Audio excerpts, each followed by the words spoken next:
Welcome. You're listening to KSL Brightside. This is the Brightside After Party, which we record before the show itself. So, but we hope you enjoy it. Mm-hmm. And for those of you who survived yesterday's, gosh, what was that? A hurricane that blew through the center part of the valley yesterday? Here's what I want to say. You remember when we were watching the rain happen in the studio yesterday while the show was going on from 1 to 3 in the studio, and we're getting blown away by, look at outside. Whoa, look at this giant river going down 3rd West. And we have the tendency to go, now when there's a big torrential downpour of a thunderstorm in the summertime and you're looking out the window and you see it, I assume at your house in Cottonwood Heights it's sunny. Or I assume at my house in Fruit Heights it's sunny. We both live in Heights, by the way. Yeah, no, it's cute. Don't you wish you could live in a Heights? So, but the whole thing is that it seems like all of Utah got the absolute, like the water just dumped everywhere along the main population centers of the Wasatch Front. Oh, yeah. It completely wrecked Sandy. Now, we had a lot at my house in Cottonwood Heights. In fact, I have a little weather station in the backyard. Yeah. And it's kind of out, up in the air, and it measures all the things, wind and everything like that. And it measured, it measures precipitation week by week. So last week, which is basically yesterday, 1.57 inches. That's a lot. That's a lot of rain. In one go. That's crazy to have, and in like an hour and a quarter time frame. It's crazy. It was so nuts, and I hated every minute of it. I don't like big storms like that. Big storm, but basically it was my dog and I under the bed, just waiting. I do too. I love a rainstorm. Like this crazy flooding, though, I start to get nervous. You and I were like, we're going, and this is during the middle of our show, and the novelty of like, it's a lot of rain going down the road. We're not in it. The thing is we weren't in it, and we did not respect the fact that basically I-15 turned into the Nile River. Let's start there. So let's start with the tape of I-15. So this is I-15 through Sandy, and then what you can see is, if you look closely, and you'll be able to see it a little bit better here in just a second, it looks like this was a passenger filming, which was a good move. But it is basically, these cars are kicking up wakes. It's the zoom in, right? It's the zoom in right here. Here's where you see it. When it happens, they start to get closer, and then you go, oh my goodness. Yeah, right here. Boom, look at that. Look how much water that is. I mean, they're boating. They're basically boating. Oh, was that a cat? Sorry, that was me. Caitlin. I had to think of Tom. Yes, it was. Could have been any number of things. I was not dead. I didn't say it was dead. I think it was swimming. So that was shocking. Another shocking image was, do we have the house? Do we have the house? Just a second. The before and after the house. We have a photo of a house in Sandy before the storm and after the storm. Here's what I love about this is that people get into people get into the thing where, okay, there's the before. This is the before. Now you see this is a nice split level. Garage is down. I already know where this is below going a little bit. Yeah, I already know where this is. And then boom, that's crazy. Ew. You know what? It is full. That house is full of water. That basement is. I feel so bad. I feel so bad for those people. I mean, at that point, you move, right? I wouldn't even. I would just shut the front door. I would just put the keys in the mailbox. I'd swim away and I would come back. I'd call the bank and I'd say, just whatever. Can you guys work it out? Whatever you want to do. I'm gonna go live. I'm the same way. I don't even want to think about what has to happen to be able to get that. And I get that there are companies that will clean it up. I get it. I would want to move into a condo in a nice building that is high enough it won't flood, 7th floor, low enough that you can still be rescued with a ladder truck. That's the sweet spot. This kind of thing actually taught me something about home buying and why you actually want a little bit of an elevated driveway. Oh yeah, and I didn't think about that at all until somebody told me this is flooding. So we didn't have a torrential rainstorm when we lived off of Foothill, 17th South and Foothill. The water main at the top of that light burst one year. So a water main bursting is the same as this, basically. Yeah. Mm-hmm. Yeah. And it came down 17th South, and all the houses that were lined up against right there, which were so many of these older houses that aren't even split level. Mm-hmm. The driveway did this though and went down into the garage. Yeah. And I was always like, why would you want that during a snowstorm? Yeah. Like when you're all, honey, I'm home. Brr, you just plow through the back of your garage. Our entire neighborhood rallied, and all we did was dig out people's garages that were just full of debris. Yeah. For 3 days. And the sandbags were going up across the thing, and it was not enough. It was too late. It was not enough. It was too late. And that was just a water main breaking. The amount of water that comes down the road when something like this happens, and you saw it too. Do we have the school? See, now this is what I discourage. And my sister and I, we were talking about this because we live. My sister lives a few doors down from me, and she's like, anytime there's a huge storm, the biggest ick that she gets is, look at all the kids swimming in, because we have a thing that becomes, okay, just like this. In Sandy, is this a school or a park? This is a park. Yeah. Now, this is people kayaking. This is what happens in Davis County, too, at one of the spots, and I want to go, all you're doing is swimming in car oil and dog feces. That's all you're doing. I don't want to ruin a good time. Yeah, but this is the point. Don't get out the Irish Spring bar and start trying to wash yourself down, because this is disgusting wastewater, okay? Yeah, this is the point that Sandy City itself was making. Sandy City is encouraging you to stay away from this water. Ugh. Not just because it's dangerous, it's risky. There are drains and all kinds. I mean, this is part. That is you a catchment. You could drown in it too. So that's a park, but it's also a catchment basin. That's what we have. This is designed to control floodwaters, which means this is part of a water catchment and flow system, which, you know, if you're caught in something, you will not be able to swim against it. So number one, there's risk of things like that, and then number two, it is highly polluted water. Disgusting. Now, I would say though, I remember when I was a kid in South Salt Lake, and we would get gully washers. And there was nothing better than getting in the, we didn't have any place like this. In the gutter. We were down in the valley, so there was no place like that. Right. But the gutter was always full of water, and it was flowing, and it was amazing. It was just amazing. I have a picture of my kids. I think I've shared this. I have a picture of my kids who they gave themselves swirlies basically in the gutter water. Yeah. They just like stuck their head off of the sidewalk into the gutter, and they're like, "Hey!" And I'm like, "Never come inside again." Like, disgusting. I loved that when I was a kid, but yeah, what a storm. Do we have any other footage? I have a couple pictures. Well, the rainbow. Let's go here. Oh, now that's the thing. Double rainbow all the way. Oh yeah. So this is what happened yesterday. Football practice was going on for both of my boys, and it was phenomenal. The rainbows across the valley were phenomenal. Did you put it up? Oh, yeah. Let's take a look here. Yeah, let's take a look. Sorry, we got to get it up on the There we go. Sorry. She's like watching it all night. She's like, that's so pretty. Yeah, that's okay. But I've seen a rainbow before. So beautiful. I want to tell you, I was in the dark getting ready to wind down for bed, and I saw this golden beam coming through, and I didn't see the rainbow, but I saw the. Yeah, look how bright that is. It's so pretty. It's stark. It was neat how red everything was after the storm. Okay, do you remember I do that? want to say something. Don't just mull over the fact that, Caitlin, can we talk for 1 second about what time you were getting ready for bed? It's like 7 o'clock, okay. 7:30, maybe 7:45. What time do you fall asleep?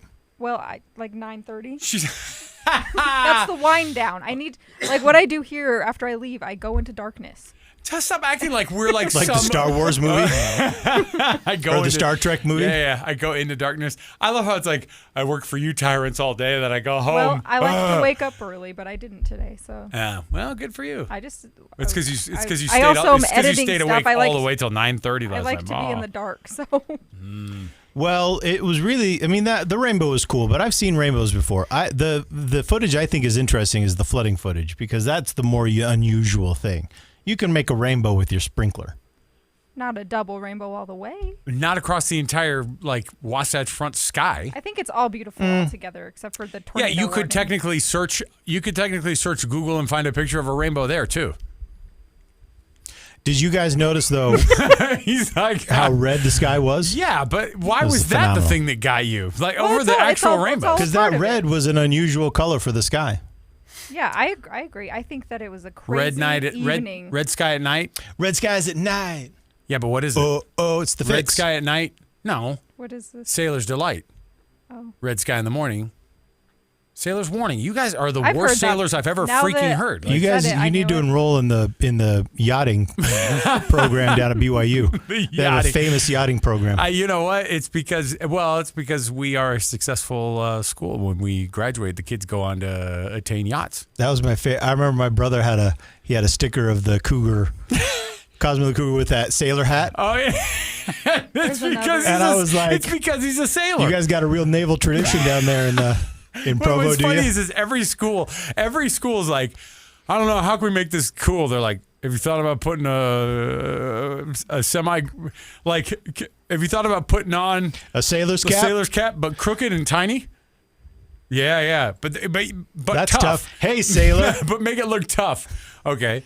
Perfect. Hey, Ethan, I know you want to move on to something else, but I'm actually going to move on to something else for us. I didn't want to move on to anything else. No, I know. But it's time to move on to something else. But I've got something. Because you know how I like to just throw stuff at you guys. All right? Okay, let's hear it. So you remember we were talking about the amount of money you get on the Powerball? Oh, yeah, 1-point-something billion dollars. Yeah. So after taxes, whatever. I didn't want to ruin everybody's After fun. taxes, you're homeless. After taxes, it's not as much as you would think. It's not even worth it. However, I do 200 have million? Gosh. I know. I do have in front of me the stuff that you could buy with the Powerball winnings. Okay. The full list of stuff to buy. Okay? Let's hear it. Tell me, and then you tell me the things that interest you on this list, okay? Yeah. 2 of the new Air Force Ones. By the way, only 2 of them. so this is based on the quoted value of $350 million. Yeah. You could buy 2 Air Force Ones. So if I were... Or you get it for free from Qatar. If I Either one. If I were a billionaire, I would think closely of a 747. The 747 is my favorite plane, and it is so amazing. Well, you could basically buy one, and then the rest of your life you still save some money there. I would just live in it. And so the 747, one of the variants of the 747 was the SP, which was a short version. So they're longer. SP short plane. Short pants. There are the longer 747s, and then there's the shorter 747. I don't want a stubby. I don't want a stubby 747. No. They're very handsome. You should look it up. It's the 747 you don't SP. describe airplanes as handsome either. Come on. Fine, it's beautiful. Okay. So while you're looking that up, I've got other things you can buy with it. So does that interest you? Or how about 2,511 new American homes? So the June sales in the United States of homes, just under $400,000 for a brand new starter home is the average. You could buy 2,500 starter homes. You know what? I wouldn't buy 2,000 of them, but I would be tempted to buy out the old family homes of my rivals and replace them with gas stations.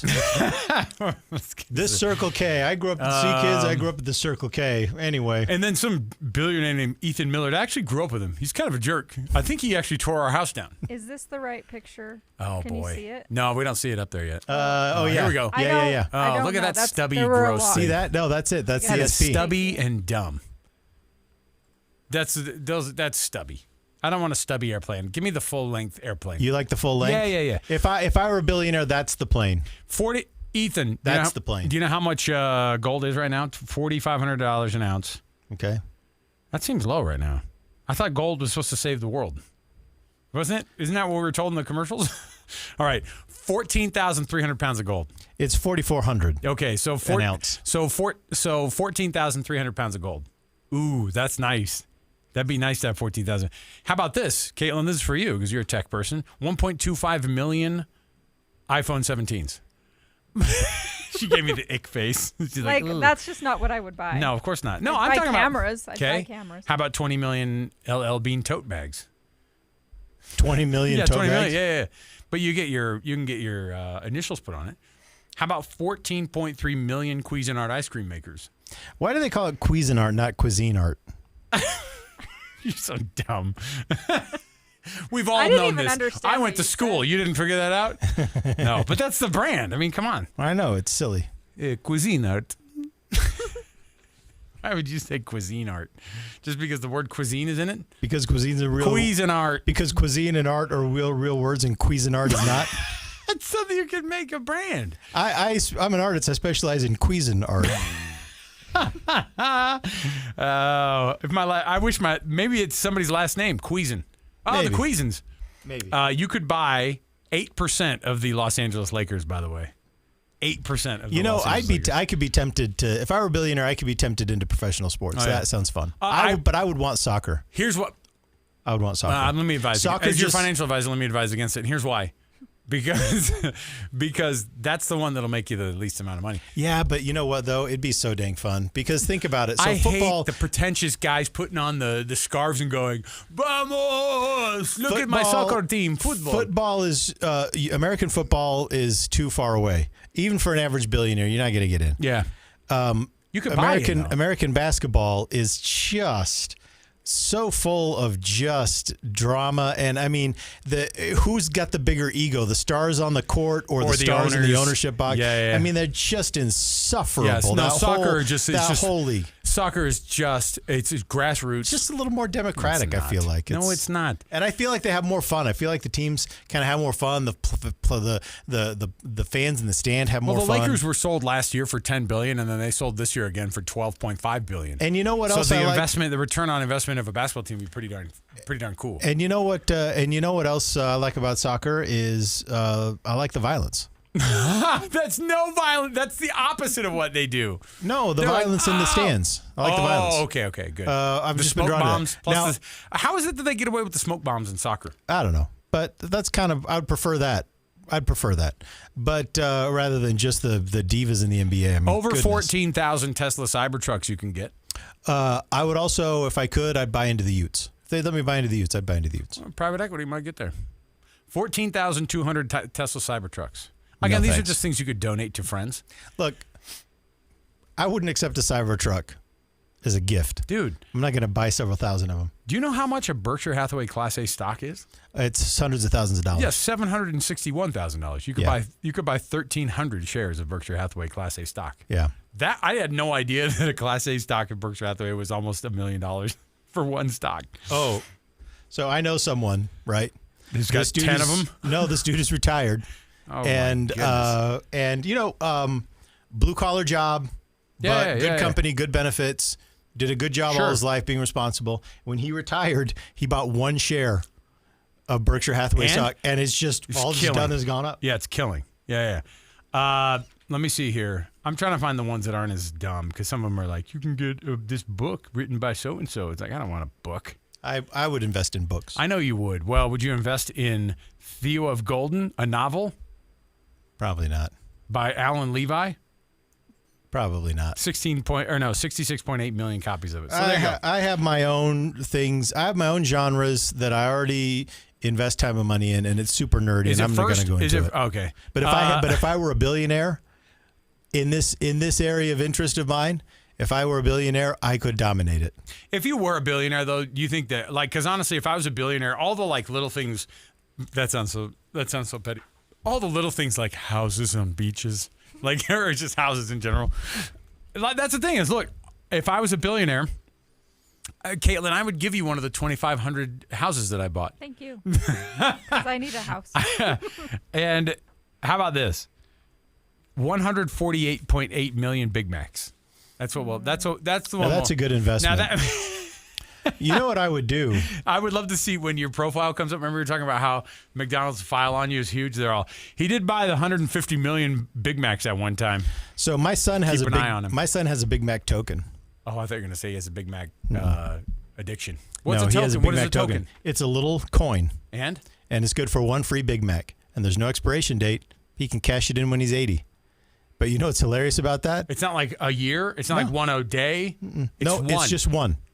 But you know what's amazing about that? It's worth as much of a Berkshire Hathaway Class A stock. No, it's an appreciating asset. I know. It's an appreciating asset. Because the Big Mac, in 20 years, the Big Mac is going to be $17. If someone offered you the chance to buy a Big Mac coin, basically the price of a Big Mac coin, the price of a Big Mac and a little coin, I could redeem at any time in the future, I would buy them. Yeah. Because you know what I'm going to do in 10 years? Eat a Big Mac. And I would love to eat a Big Mac at today's price. Yeah, but I bet you could go to eBay right now and find those, and they would be. I bet they're appreciating assets just as the physical coin itself too. The token itself. Yeah, it could be. I found in my cupboard the other day. I had one of my old coin banks from when I was a kid. It's shaped like and it says NFL football, and it's got all the NFL teams around it. But it's a tin. You know what I mean? Mm-hmm. And inside of it was like 200 Chuck E. Cheese tokens. I have like 200 metal Chuck E. Cheese coins. Jeez. Yeah, so I started handing them out to friends as ball markers for golf. Because that's a cool ball marker. The big old Chuck E. Cheese buck-toothed rat on there. Anyway, I guess you don't want one. That's fine. Caitlin, you want a Chuck E. Cheese coin? Okay, gosh. Maybe. I mean, I just Ethan's going would off rather about, have other things. No, that's all right. But I'll take it. All right, fine. No, but what you want is so this is where the Chuck E. Cheese tokens would be valuable. If the Chuck E. Cheese token said one ride or one game, then that would be valuable because then you would be indexed against inflation. Okay, now hold on. On eBay right now, a lot of 43 Chuck E. Cheese coins is going for $75. I bet you that I have old Chuck E. Cheese coins. Well, go get them yourself then. I don't Fine. know where they How are. many do you have? How many? Do you I probably have 50 of them. Yeah. We'll keep them. Maybe This try is and sell look. them. This is I what you don't know. do, dude, bro. This is what you do. Okay, they remain collectible today. A common bulk lot selling for about $20 to $50, and rare early tokens can get up to $400. Why I don't are they know if I really- I collectible? don't know Are if they, are they not in business anymore? No, they don't use them. Everything's swipe the card, Oh, fake that's coin. so lame. Yeah. Okay. So You're changing my mind a little I bit. hate both of you guys because No, you're bro, both. no. This is what we do. You're so Coin. dramatic. Get those coins, sell them, and let's Okay. go to Chuck E. Cheese. Let's get a Big Mac. Let's go to Chuck E. Cheese. All right, the three fine. of us will do a Chuck E. Cheese party. I want to go. Oh, remote at Chuck E. Cheese. Sounds like a fun video. Is the one fun video all the time for Caitlin. My question is the Chuck E. Cheese over by Costco still open? Don't know. Hey, Caitlin. Which Costco are you talking about? I just know the one over. There's a South Salt Lake Chuck E. Cheese. Yeah, isn't that there? one. That's the one I think Yeah. is still there. That's the only one that I'm aware of. Chuck E. Typing. Cheese, Salt Lake. I see Riverdale and The one over by 389 Yeah, West yeah. 18th. Yeah, That's it. That's the one. It's still open. Yeah, that's the one It's still open. I went to as a child You did? when I got taken here. I drive when you got taken. Oh, I thought you meant like like. I didn't know how to say that. When I visited, we What? didn't have Chuck E. Cheese in Price. When you were You taken. didn't? When I was taken. Chuck E. Cheese is kind of spooky. Oh my! Well, No. yeah, especially if somebody's like It to is steal now. her from My her pa- my steal her from her family- family and take My her to Chuck E. family Cheese. took us to Chuck E. Cheese when we were All young. right. Well, there you go. Yeah. Okay. Millard, move on. It is so hot in the studio. I'm I don't starting know to sweat. why it's so I mean, hot. we could crack the door. It is not going to make a difference. All right, Yeah. keep going. Power through. Okay. All right. What do you want to do? Do you want to do M&M's or Amelia Earhart? Let's do M&M's. Let's do M&M's. Because we don't have the Amelia Earhart photo, do we? I have this, but we can. All right, pull up We've the got two Amelia Earhart segments. photo, Oh, and no, then we have one. but we'll take a look. Well, no, I want to read more about the Amelia Earhart thing, so let's not Okay, do Amelia let's Earhart. do that in the show. Let's instead do the #1 M&M flavor in America, according to a new report. So, do you know what and by the way, this is according to searches. Okay, the top search variety of M&Ms in the United States is caramel M&Ms. That is false. Which I think is crazy. And Do you this think is, that this is just an Eastern phase, like the Eastern United States really likes they really like the caramel? Because I don't like the caramel. Is that the blue bag, like the dark blue bag? That's, by the way, here's how I know this is fake. Can you get the caramel M&Ms in the bulk at Costco? no. You can't. Because people don't like The- it. What do you get? Normal, peanut, and peanut butter. And peanut butter is superior to all of them. You think so? I mean, here's the thing. It's a I like different peanut experience. butter. I do too. But it's from a different experience. Yeah. Peanut M&M is kind of the king for me. That's I think how from I a am. flavor profile standpoint, the peanut butter's like the higher quality. But Well, we should clarify. what? It's the most searched for. Yeah. So does that mean it's the one people like most? I guess. No, they search for it, They're and it goes, searching "Why are for caramel M&Ms even good?" That's the search that they do, and the answer is no. Based on Google Trends, it goes caramel M&Ms, then original M&Ms, then peanut M&Ms, then fudge brownie M&Ms. No one's heard of fudge brownie M&M. Peanut butter M&Ms are dead last. That is a lie. Now, those are Then the- why don't they sell them? Then why aren't any of these other ones sold in bulk? So I want to flag something here that I think we need to pay attention to. I think we're getting taken advantage of. By whom? Mars? No. So this Who makes M&M? this article is from an online magazine called Food and Wine. Fine, great. M&Ms are food. Fine. Caramel M&Ms are the most searched for M&M flavor in the country, according to a new report from the life insurance platform Coventry Direct. Life insurance? What does that have to do with anything? It's a great question. Okay. Conspiracy. This is a viral marketing campaign from a life insurance company.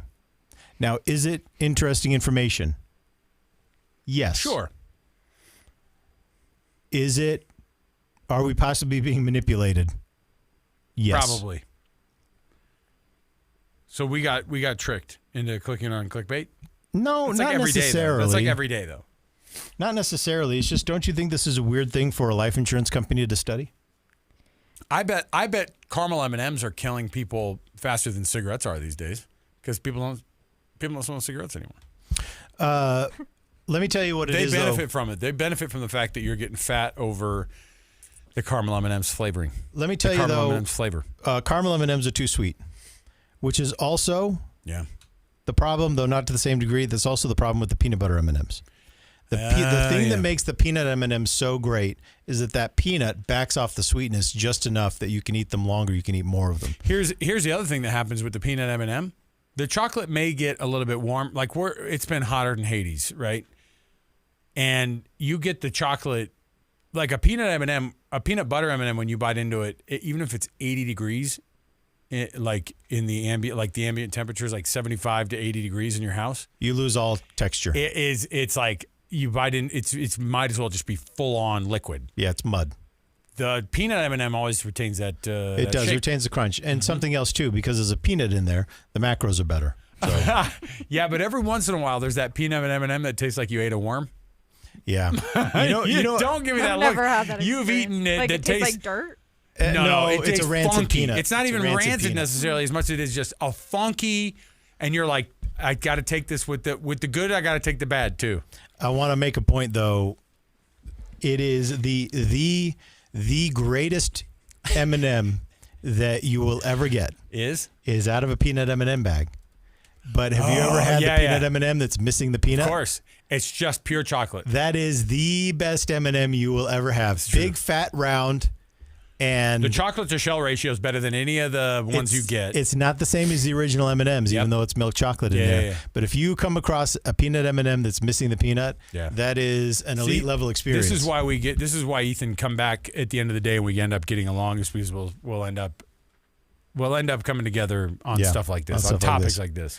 Divisive things like this. You know what we need to do? M&M is my go-to snack. You know what we need to do? At the gas station. Oh, okay. We need to find someone who works in radiology. Okay. And see if they'll help us sift through a bag of peanut M&Ms and just find the ones that are missing the peanuts. And you know those machines that like are going super fast and then they kick out the bad ones? Mm-hmm. See, we could help. But even if Mars. we could get an X-ray, we can get an X-ray machine, or like if someone would loan us their MRI. we send M&Ms through the MRI like this. Ethan goes, okay, it's whirring up. Okay, hold on. We throw it through. What'd you get? Oh yeah, no, these are good. That's a good batch. Yeah. I think the blue one was tainted. Yeah. We do have a couple comments. Oh, we do. I asked the chat, what's the best kind of M&M? And 1 through 9 says peanut only. Peanut only. I'm not. Yeah. Mm-hmm. Harry says coconut. Does that even exist? Yeah, I think they do that. Never heard of it. Yeah, it's basically, it tastes like Hawaiian tropic lotion. Keep going. I like coconut flavored things. I like coconut. I've just never tried it. I do too. I'm the only Almond Joy guy in the office, and it's great because I take fistfuls of the Almond Joys from Cheryl's office because I know that all you other people don't like it as much. No. And as a double win, I steal them from Caitlin. If I take all the ones out of Cheryl's, then she doesn't get them.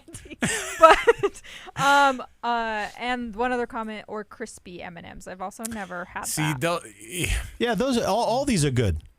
All these are good, but the hierarchy is clear. The problem with the crispy ones is they get you because you lose so much chocolate quality on the air that's in the puff rice. Okay, you're losing chocolate, right? And the payoff is not as good.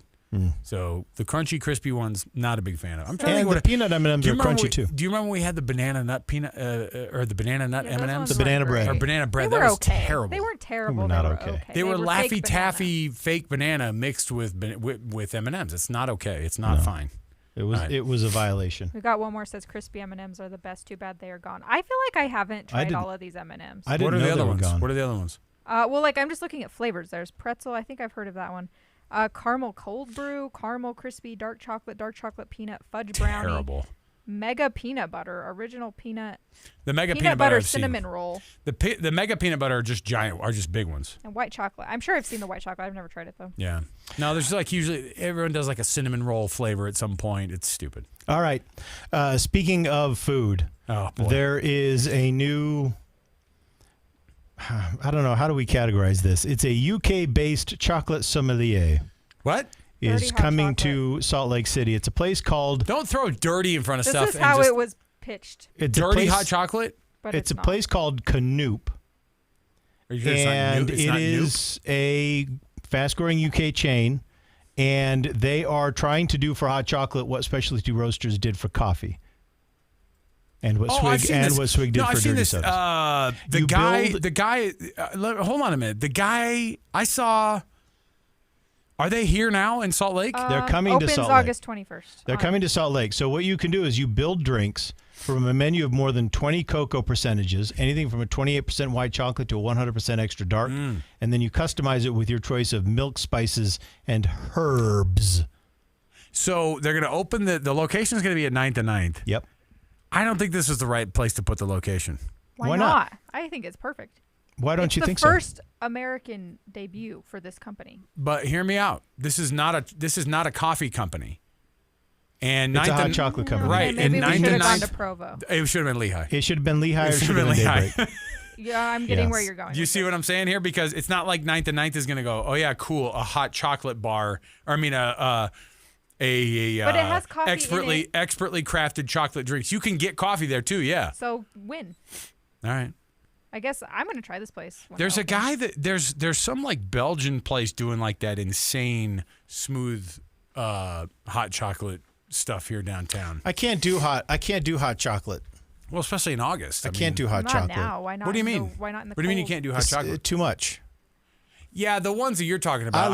I love sweet things. What about the watered down Swiss Miss version at a football game? Hot chocolate are a gut bomb. No. Yeah, this probably would be a very chocolatey experience. None of it. There's not one of these things I can have on this menu because I'll go into a little bit of a sugar coma.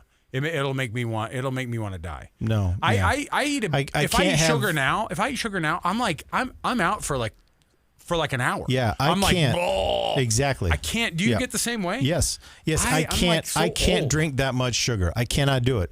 It will be.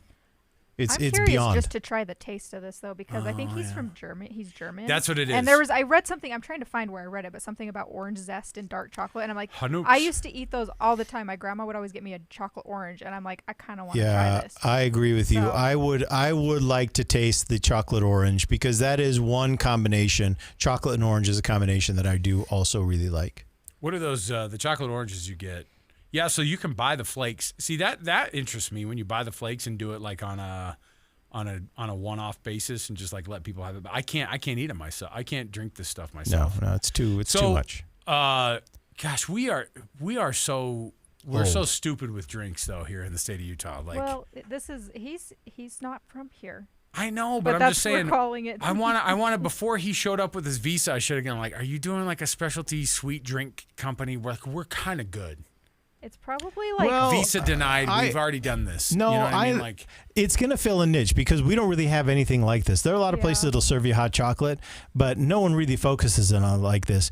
But I do wonder whether he's going to be successful because this kind of sweet drink place, non-coffee, this is got to go into an LDS community, and 9th and 9th is not that. I told you. And so I think he's going to maybe struggle a little bit with the coffee shops because coffee shops get people in every day. I think they used to do a hot chocolate bar at Grand America. Yeah. I wonder if they do it. I wonder if they still do that. What I do think might work with this though is like I go to 9th and 9th to feel like fancy. Like I know that we've said that it's not you go there. To me, I feel kind of expensive there. But I don't know how to explain it. It's because there's different food places that I can try. There's a whale. There's gelato. There's just like me and my friend like to go there and just like taste nice things. And so like for that, I will go here and try this because of it. And people like to try new things. So that's my thought. I don't. Go see the whale and try some hot chocolate. Let me. You like ice cream? You like gelato? I just like to go have a treat. Okay, let me give you. So instead of going to 9th and 9th, this is very deep, kind of Salt Lake City. Don't go to 9th and 9th. Go to 15th and 15th. It's just right there. Is that Sweet Sweet Italy? I've been there too. It's better. I will say it is so good. But isn't that funny that we're getting those little neighborhoods on 9th and 9th, 11th and 11th, 15th and 15th. 15th and 15th has a Caputo's there. That's a great area too. Yeah. I'm not saying it's not. I've been there, and we actually sometimes will eat pizza on 9th and 9th and go up to Sweet Italy because it's better gelato. But this is my foodie friend. His name's Gleb. He's from Russia. Gleb. Gleb. Anyways, I was just saying, I feel like Yvonne I Gleb. kind of see why it's in this area, but I also agree with both of you. So we got the new hot chocolate trend. I'm all about it. August 21st. When I say I'm all about it, I'm all about other people enjoying it. I will never have one of these ever. Let's do one final thing, and that's this Instagram logo. Instagram unveils a more modern new logo. What do you have? Let's take a look at it. Do you have it, Stand by. Caitlin? It's the image of a Chuck E. Cheese token. That's all it is. I want to. Here's the thing. Oh yeah. There it is. Okay. So People are hating what was the old logo? It's on here too. It's I a don't circle. know. I'm just going to scroll down on this article because it is here. I just have It to is go in the through article all the itself? ads. Oh, Well, it boy. was when I looked at it Okay. this morning. I think we're gonna start having. Oh, there there it it is. is. So it goes from one version of. So it goes from cursive to partial cursive. Yeah. And people are getting upset. What are they because upset this looks about? like a Z. Oh, the And they Gujram. think that it doesn't look. It's like Instagram. Instagram. Some people are saying that. Instagram. People are just making fun of like why did we need to make it? You know what I love? You know what I love is that Great Value beat Instagram to the new logo this week. Instagram didn't need to change. By the way, opinion. I got home that day we talked about Great Value's brand changeover, and like my wife had made a Walmart order for my son's golf team that we were in charge of snack bags this week, so we've got a bunch of different things from Walmart, all brand new Great Value stuff. I'm like, hey, did you guys see the new logo? And my kids are like, What? anyway, appreciate you Doesn't being this here. look more classy? Okay, they're all go back out, start again, try again. I just I feel want to like hear about the companies Great need Value. to. They feel like they need to change, but refresh. But I don't know if they always need to. I don't think so either. Like, what are we going to get out of this? Adam Masheri from Instagram said, quote, the word at the top of the app hasn't changed in 10 years, so it was time for a refresh, cleaner and more modern, with references to the original and the simplicity and craft that's always made it. Hold on, who said this? Instagram. Who said this? Some guy named Adam That's Masheri. the founder of the CEO. Oh, I thought you were saying it was in the comment section. I was like, what's this guy work for Instagram? No, But this guy works for Instagram. Yes, the guy works for Instagram. the head honcho. They're all, read this, sir. Okay. Well, so you have a new logo. Instazam. Instagram. Here's the thing. I was going to be off of Instagram forever now, but then I saw this new Can't logo. be off of Instagram. I know. Ethan Why told can't me. you be off of Ethan told. Instagram? Ethan, Well, you can I set was a boundary. I thought about being off of it forever, and then I saw this new logo, and I was like, I can't. It's too good. I can't quit you. It's too good. I actually won't argue if you want to get off of there, but Why can't he get off? because he needs to accept my collaborations. I do typically. That's fine. I'm trying to like Hold on, not. let me see. I'm trying to only be like on a scheduling platform instead of like the actual apps, but I can't always do that. Yeah. Like I don't want to get caught into a scroll, so I'm trying to limit my consumption, but still be able to share videos. What I noticed is that my kids love. This is terrible. Ethan's gonna hate me for this. Caitlin, this is just between you and I. I'll turn off my ears. My kids and I will scroll their dumb cake videos, and then I realize we're scrolling cake videos, and the scroll. So do I, but I'm just saying, it's the act of the scroll of next. I already saw this one. Next, and I'm like, I think I'm training my kids on the scroll. Yeah, Anyway. this is what I'm Ethan, trying to you break. can come back and listen again. I'm trying to break this because I want to go back to the long form YouTube. I want to slow it down. I want to get rid of the immediacy because that's what I've been stuck in. And so I'm trying to. But don't not you scroll. want to be the kind of person though that has the attention span Here we go. This is and what the cognitive ability to make a cake? I'm trying to get. That's I what did I want. that. I did that in my 20s. I know. I don't want to make it sound like I was the cake boss or something. I've made cakes before, Yeah. and it's not. Try and to it's watch too messy. a long form YouTube video of someone making a cake. They exist. Flint Inferno said that Instagram had to remove the cursive because kids couldn't read it. That's probably there is my Brilliant. kids actually did because they don't really teach the cursive in school anymore. I don't think. Which is so weird to me.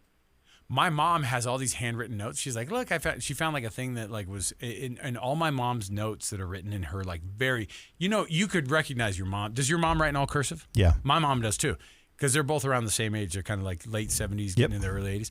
My mom is full cursive, but it's this very distinct style, and I can read, all of it but it is a dialect at this point. Yeah. It is like almost a dead language. Yeah. How do And I they think- sign their name? Same exact. It's like it may as well be the same thing that they printed with. You know what I How mean? Yeah. does that work? What do you mean? That doesn't make any sense to me. Every letter that she writes is cursive. Well, I know, but like, how is it a signature if you're not signing it? You're just printing your name. This is how we keep secret messages away from AI. I think we just got Caitlin on a technicality here. Humans write with a certain style. They can also sign with another style. You know how it says printed name, signature?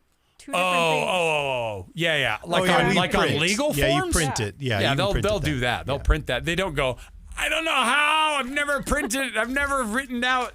I'm just saying. So you just sign your name like normal? Yeah. That's dumb. There's no art. No, that's the art. I crafted my signature so well when I was a kid. Yeah. See, no, and anybody who's listened to, they go, I practiced my autograph in church for hours at a time on the back of the church program. I crafted my signature so that it matches Emily's. Oh, did you really? Yeah. So either of us could sign anything. Yes, that's the other thing. So I got really good at faking my dad's signature.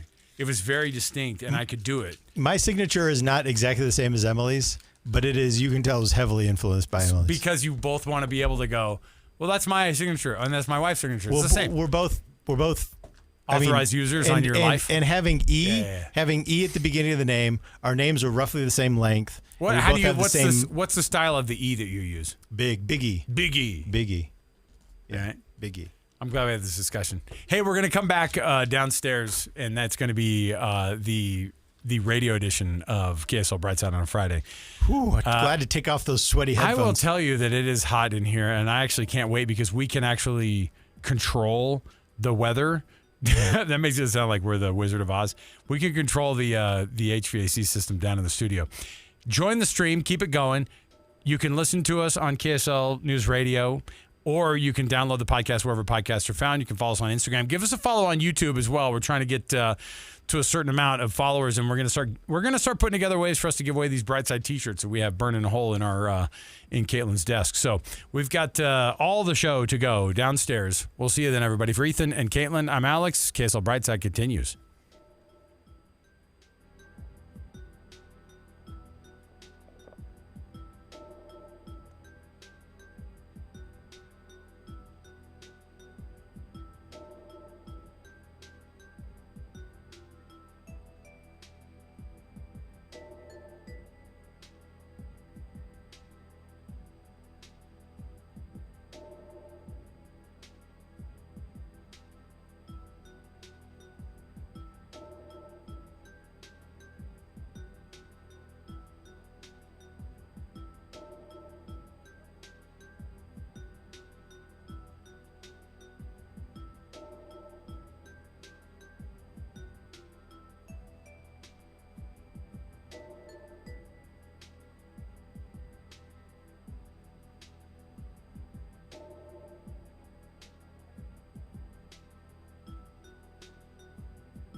Of the free hearing evaluation, the chance to try the hearing aids risk-free for 30 days, and by keeping all of that, the free movie tickets.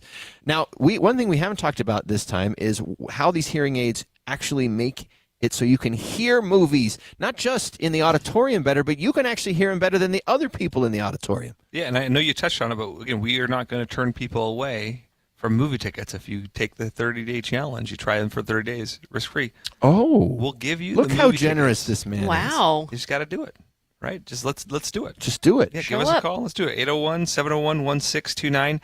The hearing aids have a dual processor technology, the first of the class that did this. And they have one processor then that focuses just on background noise. They have another processor that focuses on speech. And so the hearing aid, the processor that's looking at the background noise, which presents itself different in a different cadence, keeps that low, doesn't elevate that sound. And then where we're missing our speech, our consonants sounds that we talked about earlier, the other processor augments that, makes sure you can hear them. And so you're getting this natural sound that we've never experienced before because they split up that responsibilities. Most other hearing aids have that same responsibility, but it's in one processor. And that's the difficulty of trying to tackle background noise. If the same processor is trying to do multiple things, you're not going to get the same fidelity. And then you go to a movie and you patch into the T-coil system. Boom. And then you don't even have to hear anybody else in the auditorium. It doesn't have to process anything except the audio from the movie screen. That's absolutely right. And I almost wondered, if you go see the Odyssey with the T-coil, does it make your teeth rattle? Oh, no, that'll happen just from the speakers in the theater. You might not even hear the thing, but your teeth you don't even need to be anyway. in the D-locks. Yeah, that's true. So I haven't seen the movie yet. Heard it's wonderful. But if you want to see it and you don't want to pay for it, you got to act quickly because it's not going to be in theaters forever. Yeah. 30-day risk-free trial, and then we'll get you those tickets. 801-701-1629 is the number to call. Matt, thanks for having the movie show here. We always love being here. And, gosh, we're not going to talk to you again until probably after Labor Day. No, sad face. Well, I hope you have a good Labor Day. And thanks. I appreciate having you here. All right. Take advantage of the offer. 801-701-1629. What if you had the most reliable fiber-powered Wi-Fi and the price didn't change for 5 years? Guaranteed. Well, thanks to Xfinity, you don't have to worry about that part of your future now through August 24th. Get their best price on gig Wi-Fi this summer before it disappears. Just $50 a month for 5 years. And get online in minutes with same-day Wi-Fi. You're guaranteed 5 years of super intelligent Wi-Fi that keeps you protected from online threats and finds and fixes issues before you even notice them. No annual contracts or commitments, no hidden fees, and the best equipment included. Plus, get Peacock Premium included for 2 years. Lock in your price and unlock the possibilities. Get it now at Xfinity.com. Xfinity. Imagine that. Restrictions apply. Requires paperless billing and auto pay with stored bank account. Taxes and fees extra. Speeds vary. Use of fiber coaxial cable. Learn more at Xfinity.com/same-day Wi-Fi. Xfinity. Imagine that. If you've saved more than $300,000, there's one thing you can do now that can make your savings go twice as far in retirement, and it's tax planning. That's right. Tax planning could significantly reduce the taxes on your IRA and 401k withdrawals, Social Security benefits, and other investment income. Find out how much money you could save with a free retirement tax savings analysis from the good people at Boss Retirement Solutions. To schedule your free analysis, call 801-896-9622. Tax planning for retirement could reduce your taxes not just for 1 year, but for the rest of your life. And the savings could be 6 figures. Let's find out how much money you could save. Call 801-896-9622. 801-896-9622. For informational purposes only, actual results may vary. No statement contained herein shall constitute tax, legal, or investment advice. Advisory services offered through Boss Retirement Advisors and SEC registered investment advisor. Insurance products and services offered through Boss Retirement Solutions. What keeps you up at night? Do you wonder if what you've saved will be enough? If your money will go as far as you plan? Or whether your retirement will look the way you imagine? What worries you? Everyone's concern is different, but ignoring it won't make it disappear. This is Ron Paul. You may not be able to predict what comes next, but you can take steps now to diversify your savings with precious metals before uncertainty becomes urgency. My friends at Birch Gold Group will send you a free info kit explaining how gold can help diversify your IRA or 401k. Just text the word SECURE to the number 989898. There's no cost and no obligation. Just free information to help you consider your option. Take the first step with Birch Gold. Text the word SECURE to the number 989898. The Movie Show. The Movie Show on KSL News Radio. All right, final episode. Please don't say that. I just got here. Final segment of and then we get the standing round of applause. The final segment of this episode of the Movie Show. One other little bit of news that I didn't share that I wanted to mention. Harry Potter already has a season 2 coming, even though season 1 doesn't debut until Christmas. Mm-hmm. Season 2, of course, is The Chamber of Secrets. Gilderoy Lockhart, who was played by Kenneth Branagh in the original film, is going to be Nicholas Hoult in the series. Yes, I saw that yesterday. We'll see. So, we got to see season 1 to see if it's any good. I assume it's going to be good, but we'll find out once December rolls around. We'll see what Nick can bring. Kit Connor is being looked at for Cyclops in an upcoming an upcoming Marvel Studios movie. Stop laughing at me. Now I'm going to get all self-conscious. I do want to talk, and we're not going to be able to do it in this episode. We're not going to have enough time. But why was there no Kingpin in Spider-Man? There is an actual. Guess what? There's a poster of Kingpin in Spider-Man. Okay, but he wasn't in it. But it's foreshadowing. Oh, is it though? Well, I guess we'll find out. You just gave away a major spoiler for the movie that everyone has seen twice of. That there's a poster of Kingpin in an alleyway? There is a poster of Spider-Man and Venom, and that was a major spoiler. All right, here's what's coming. We got rapid fire here. We're ridiculous. There was a movie that we did not get a chance to see the screening of, but let's be honest, Paw Patrol the Dino movie, it's got its built-in audience. Yeah. This is not somebody that they're going to go to in on a 3 years date I'll be if there you're 50 with years my old. grandbaby. Yeah, exactly. At this next sequel. It would have matched well with our dinosaur. This is the dino movie you can take the kids to. Just save it for the older kids for the end of Oak Street. We also have the movie Nimrods, which is, I kind of wanted to see this one. I didn't get a chance, didn't have time, but I kind of wanted to see it in part because the premise sounded really, really funny. And I'm trying to find where I wrote down a summary of the premise because there it is. In this, it's got Mason Thames, the live-action How to Train Your Dragon star, as one of 3 buddies driving cross-country in a van, causing mayhem and mischief while racing to L.A. for their big break, which is opening for Green Day on New Year's Eve. Sounds like it could be silly fun, but didn't get a chance to see it. And then there's The Wrong Girls, that was a limited release. And this is with Kristen Stewart, and it's 2 aimless young women accidentally gain telepathic powers after taking an experimental drug and putting them in the crosshairs of dangerous rivals after the same substance. So if you want to see something a little silly, but also kind of weird, it sounds. Yeah, Kristen Stewart and Alia Shawkat, who was maybe and on Lakeith Arrested Stanfield, who I Lakeith love. Stanfield, Tony Hale, Seth Rogen, Kumail Nanjiani. It's got a pretty impressive sounding cast. I believe this was also at Sundance, but I'm not 100% sure. It is listed as a stoner comedy, if that tells you anything about the film. All right. So then we've also got on streaming, we've got season 3 of Tires, which we were hoping our buddy Stone could watch some of. He has watched the first episode during the movie show, probably. Because it debuted the other day. And he said it was fun. I'm just kidding. But you did see the first episode, and this is a very specific audience who likes this. Yeah, if you like the other seasons, you're probably going to like this one. You know, there's the Shane Gillis and what's the other guy's name? Steve Gerbins and Matt McCusker. He got his whole posse with him on the show, but there's sincerity in the sin. I'll put it at that. You know, how can there heart. be any sin in sincere? You know, yeah. Where's the good and goodbye, as they say. All right, and then the final thing. Thanks, Stone. As you see more, if there's an update, we'll check in with you again. He's also been watching. He's been cheating and watching ahead on Reacher with Steve at Steve's house. What about Camp Rock? I know you wanted to see it. It didn't work out time-wise. What is it? Why did you want to see this so bad? So it's Camp Rock 3. It's 16 years after Camp Rock 2, and this is something that me and my daughter, she grew up on it, so I loved it. The Joe Bros are back. They return as Connect 3. They were in the original, huh? I didn't know that. Yeah, it was all based on them. Yeah. Hello. And Demi Lovato, like if you didn't know. But they're back as Connect 3, which is the band. They're trying to find a new opening act for their reunion tour. And so you have a new generation of campers that come in.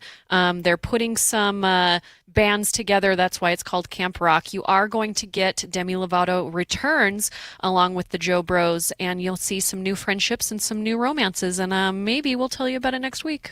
Because you're going to watch it. I am watching it. Even it. though you didn't have it in time for this week's show, you are watching it guaranteed. Okay.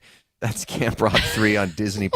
Our big movie of the week was The End of Oak Street. We disagreed on this one. Val liked it more than I did. The Brink of War, we both liked.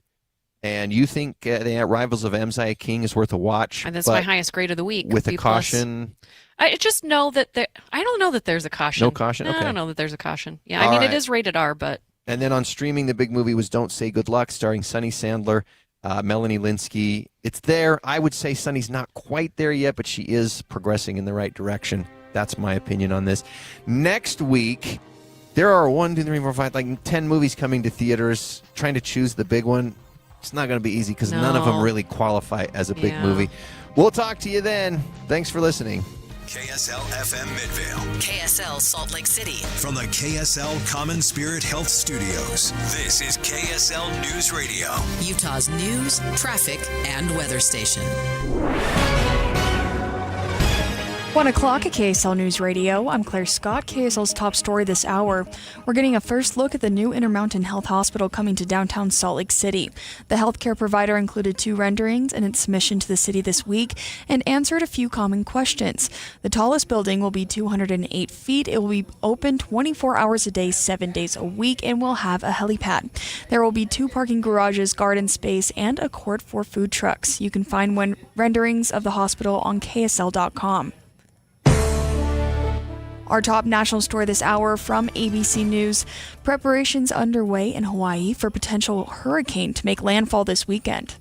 Hurricane warnings are now up for Hawaii County as Tropical Storm Lala continues churning closer to the Hawaiian Islands. It's now forecast to become a hurricane as it approaches a big island on Saturday. The exact timing and intensity are still uncertain, and much of it will depend on how close it tracks to the Hawaiian Islands. But still, heavy rain, strong wind, and rough surf are expected in Hawaii through the weekend. ABC's Alex Stone reporting Colombia is still grappling with the aftermath of this week's devastating earthquake. Aid is slowly reaching many areas and hundreds remain missing.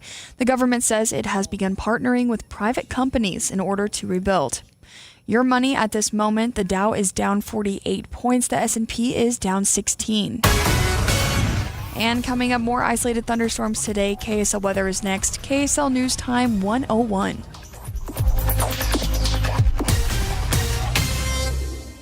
A reminder about the simplest way to get updated for your day. Hit your KSL preset when you jump in the car, and we'll take care of the rest. Hear key news updates and traffic reports. Andy and Amanda from 5 to 9 in your car. KSL News Radio at 102.7 FM. Onyx, I keep having stomach issues. Please make me a doctor's appointment. Okay. Are you suffering from diarrhea, bloating, gas, or oily stools? If so, you may want to ask your doctor if it could actually be a problem with your pancreas, called exocrine pancreatic insufficiency, or EPI. My pancreas? How is EPI treated? A prescription medicine like Creon, pancrelipase, is used to treat people who can't digest food normally because their pancreas doesn't make enough enzymes. Creon is the #1 prescribed treatment for EPI. Creon may increase your chance of fibrosing colonopathy, a rare bowel disorder. Tell your doctor if you have a history of intestinal blockage or scarring or thickening of your bowel wall, if you are allergic to pork, or if you have gout, kidney problems, or worsening of painful swollen joints. Call your doctor if you have any unusual or severe gastrointestinal symptoms or allergic reactions. Take Creon as directed by your doctor, and always with food. Do not chew capsules, as this may cause mouth irritation. Other side effects may include blood sugar changes, gas, dizziness, sore throat, and cough. These are not all the side effects of Creon. You can learn more at 1-800-633-9110. Before your appointment, visit creoninfo.com. That's CREON info.com.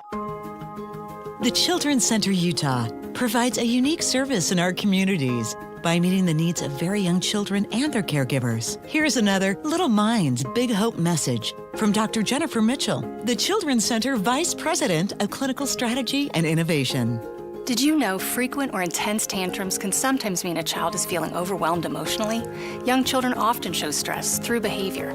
Find out more at childrencenterutah.org. This is Utah tax attorney Jordan Wilcox. Don't wait. End your tax nightmare now. So I needed a tax attorney because of my outstanding balance. It was like $59K. I got the letter from the IRS stating that we could seize your house. And my son lives with me and he's also on the house. You know, I didn't take those threats lightly. As a mom, I'm like, yeah, you're not going to take my kids' stuff. So I did find Jordan Wilcox and I decided to give him a call. Let us fight the IRS for you. So the IRS, I owe them $59,000 and my settlement was $560. I actually cried. I felt like the weight of the world came off my shoulders. This is Utah tax attorney Jordan Wilcox. Let's solve your IRS nightmare. Visit endtaxworry.com. endtaxworry.com. The energy, the roar. Moments you'll always remember. Next season, Jaren Jackson Jr. is hunting blocks. Lauri Markkanen is getting buckets. And Ace is just getting started. Don't just watch Jazz basketball. Experience every moment. 2026-27 season tickets are on sale now. Full and half-season packages available. Plus exclusive benefits like arena discounts and player events. Are you in? Join the climb today. UtahJazz.com or call 801-355-DUNK.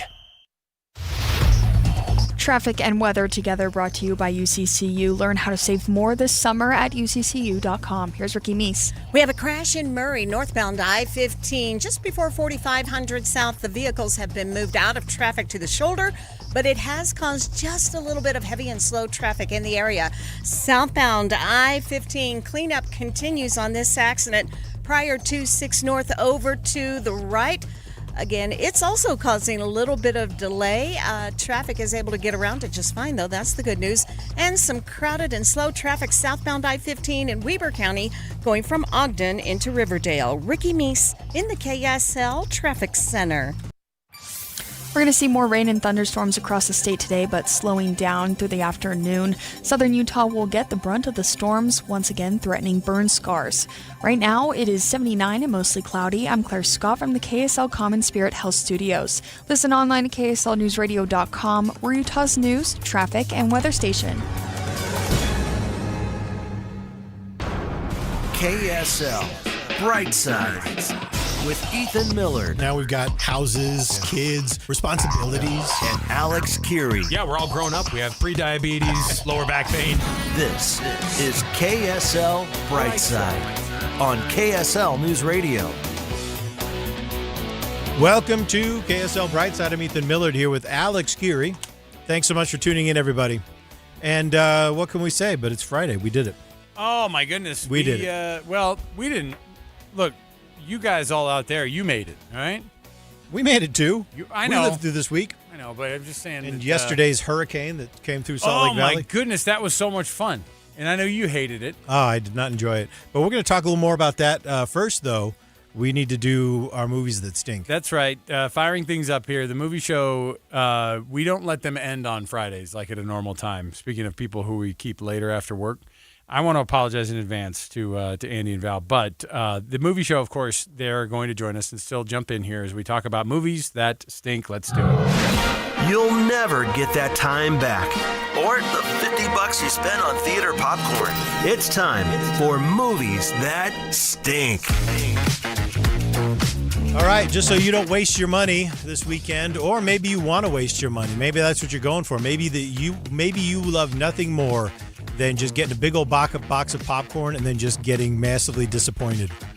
Let's bring in. We got both of them. Look, Andy and Val are both sitting there. Andy and Val together. Here's the best part. Andy, like, what?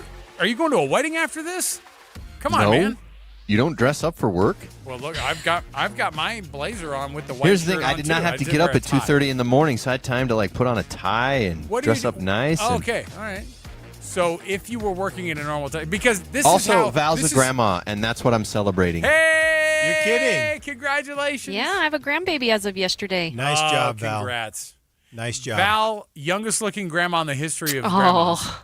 Oh, thank you. Well, I'm not saying that just to get good kudos here, because the reality is that if somebody was looking at Val and they go, "You probably have a grandchild," right? That would never come up in a conversation. That's true. That would never come up. I'd agree with that. Okay, so now that you're rearing grandchildren that are going to be worshiping at the altar of movies now for the rest of their lives, pretty much, they're like, you know what grandma did for a job, right? Like that's gonna be. I want to know right off of the bat here the things you would never take your grandchild to go see, not like just because of being a young child, but I'm saying like, hey, in years to come, I will tell you never to watch this movie.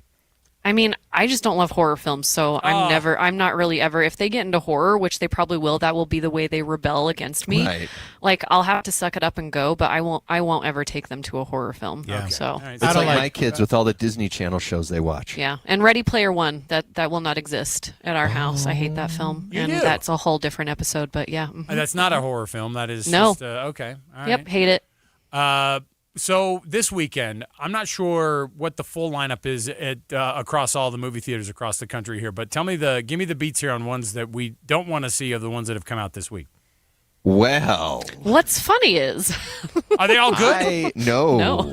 Oh, I didn't so think. We've got some to So choose from. our right. big movie of the week, I had issues with. Lots of issues with it. It's called The End of Oak Street, and if you've seen the trailer, Anne Hathaway, Ewan McGregor, their family somehow ends up having dinosaurs chasing them through their neighborhood. So it's got a little bit of Jurassic Park: The Lost World in it. When the dinosaurs come to suburbia. It's got a little bit of E.T. It's set in like 1982, so that era. You got parents that are on the brink of divorce, which seems to be a Spielberg favorite since that's what he went through himself. And all of a sudden, you got this movie that looks like, oh, this could be kind of fun. Our family will get together, we'll eat some popcorn. Literally what you were describing, Alex, as you kind of led into us. This could be that. And I hoped it was that, but I did not get that. My daughter and I sat there making fun of it the whole time. But that's cool. That's what a good movie is, to give you the reaction. So if you're making fun of it the whole time. $15 a pop. Okay, well, you... Did you say $15 and pop? No, a pop, like a person. And this is the thing. I thought it was ridiculous as well, and there were parts that I didn't like, and I was like, why are you stopping when there are things chasing you that could eat you? That is ridiculous. Nobody would do that, but I love having that type of reaction to a film. But I think what our difference is that you don't like that some of the things that they gave us, they took them, and then they gave them right back. Yeah, so... this is where being the critic kind of it made me have a harder time with this movie, because I think if I just didn't care, like if somebody gifted me those tickets and I went to see it, I'd be like, okay, I lost an hour. It was only an hour and a half. I think that was kind of the merciful thing, was that it was only an hour and a half.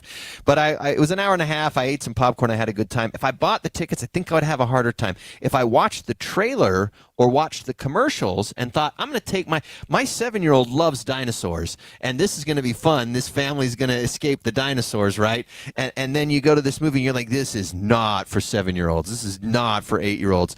This is like, okay, my 13-year-old will probably be okay, but I mean, stuff happens, and this is like a college kid's kind of go laugh and be like, yeah, get him, kind of a thing. Yeah, perfect. And that's fine, but I was bugged that it wasn't the way it seemed to be sold to me as. And I didn't like, every time it seemed like they put some stakes in it, then they were just like, never mind. That's interesting. I saw a headline. I typically try to stay away from. I let you guys influence me fully. All right, I will. Okay. I just allow myself to be pushed around by you guys from the movie's perspective, because I respect both of you. So I was reading a critic's headline about this earlier this week, and it was one of the biggest surprises of the 2026 summer and the best blockbusters of this summer. And I thought, well, that's the opposite of what I thought. Val, your thoughts? It was a surprise for me. Like, it wasn't my favorite movie of the summer, but for me, I thought it was a great ride. Like, they've got you going up and down with your emotions. There's action. There's things that I'm like, oh, they just did that.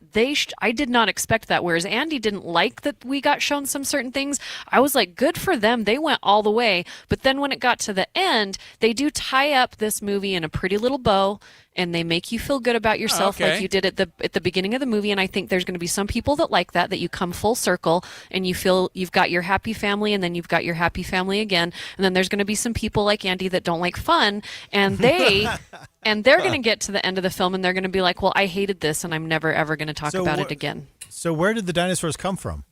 Well, they didn't actually come from anywhere.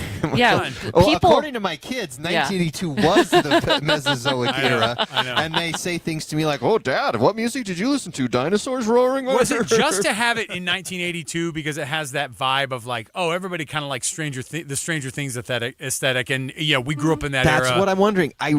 No point, right? It felt like an homage to Spielberg. I mean, there was elements of Poltergeist, there was elements of Jurassic Park, there was elements of E.T., there was elements of all these different Spielberg movies that I didn't know if it was a tribute to Spielberg or if it was like a parody of Spielberg. Like, Steven Spielberg did all these things. I'm going to mash them all into one movie. I'm a huge fan of Spielberg. He's the reason why I Except went to for film Ready school. Player One. Yeah, well, it's a whole different thing.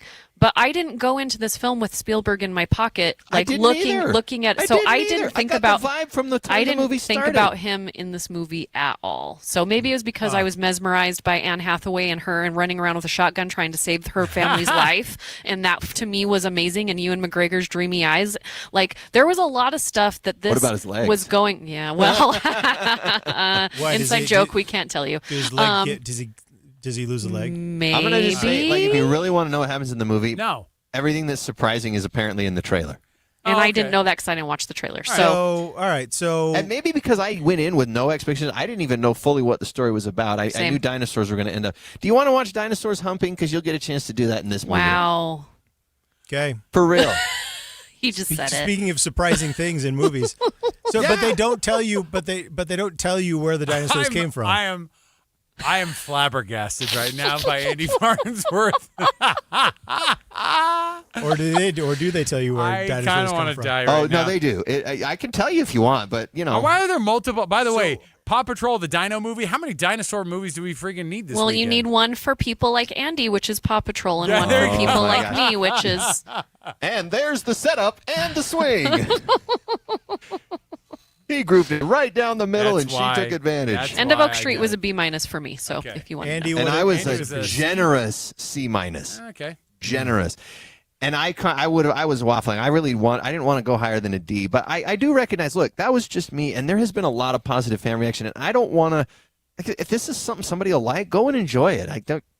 I just didn't, and those were the reasons, and my biggest fun was making fun of it with my daughter as we were watching it and guessing all the plot points. Then you know what? To Val's point, then like from a philosophical standpoint, you actually enjoyed the movie. Boom. From a philosophical standpoint, I enjoyed being with my daughter. There you go. Do you feel like that movie brought you and your daughter closer together through the art of making fun of it? Yes. Yeah. You do an MST3K kind of situation, and you'll. Honestly, that would have been kind of fun if people just yelled stuff. This is one movie where I would be okay with people yelling stuff at the screen. Like if you'd have yelled, "Don't stand there! You're gonna get eaten." Look at those dinosaurs. They're kissing. Ooh. Well. You know, a well-timed, innocent comment at the right time in a silent movie theater can sometimes be amazing. Yeah. But it's when people plan it like George Costanza that it starts to get annoying. Hey, Costanza, can't stand you. You know, I could hurt. never get away with it. I can't get away with it even at home. So I love when I'm watching shows with my kids. I love predicting things. This is the guy that dies. Or right here. And I do that with my kids too. Only them though. This is what happens. He finds out it's his mom. Like all these things, because you could. At our age, Andy, we can see it coming, right? Yes. I mean, at this point, when you see enough movies, we could be script writers at this point.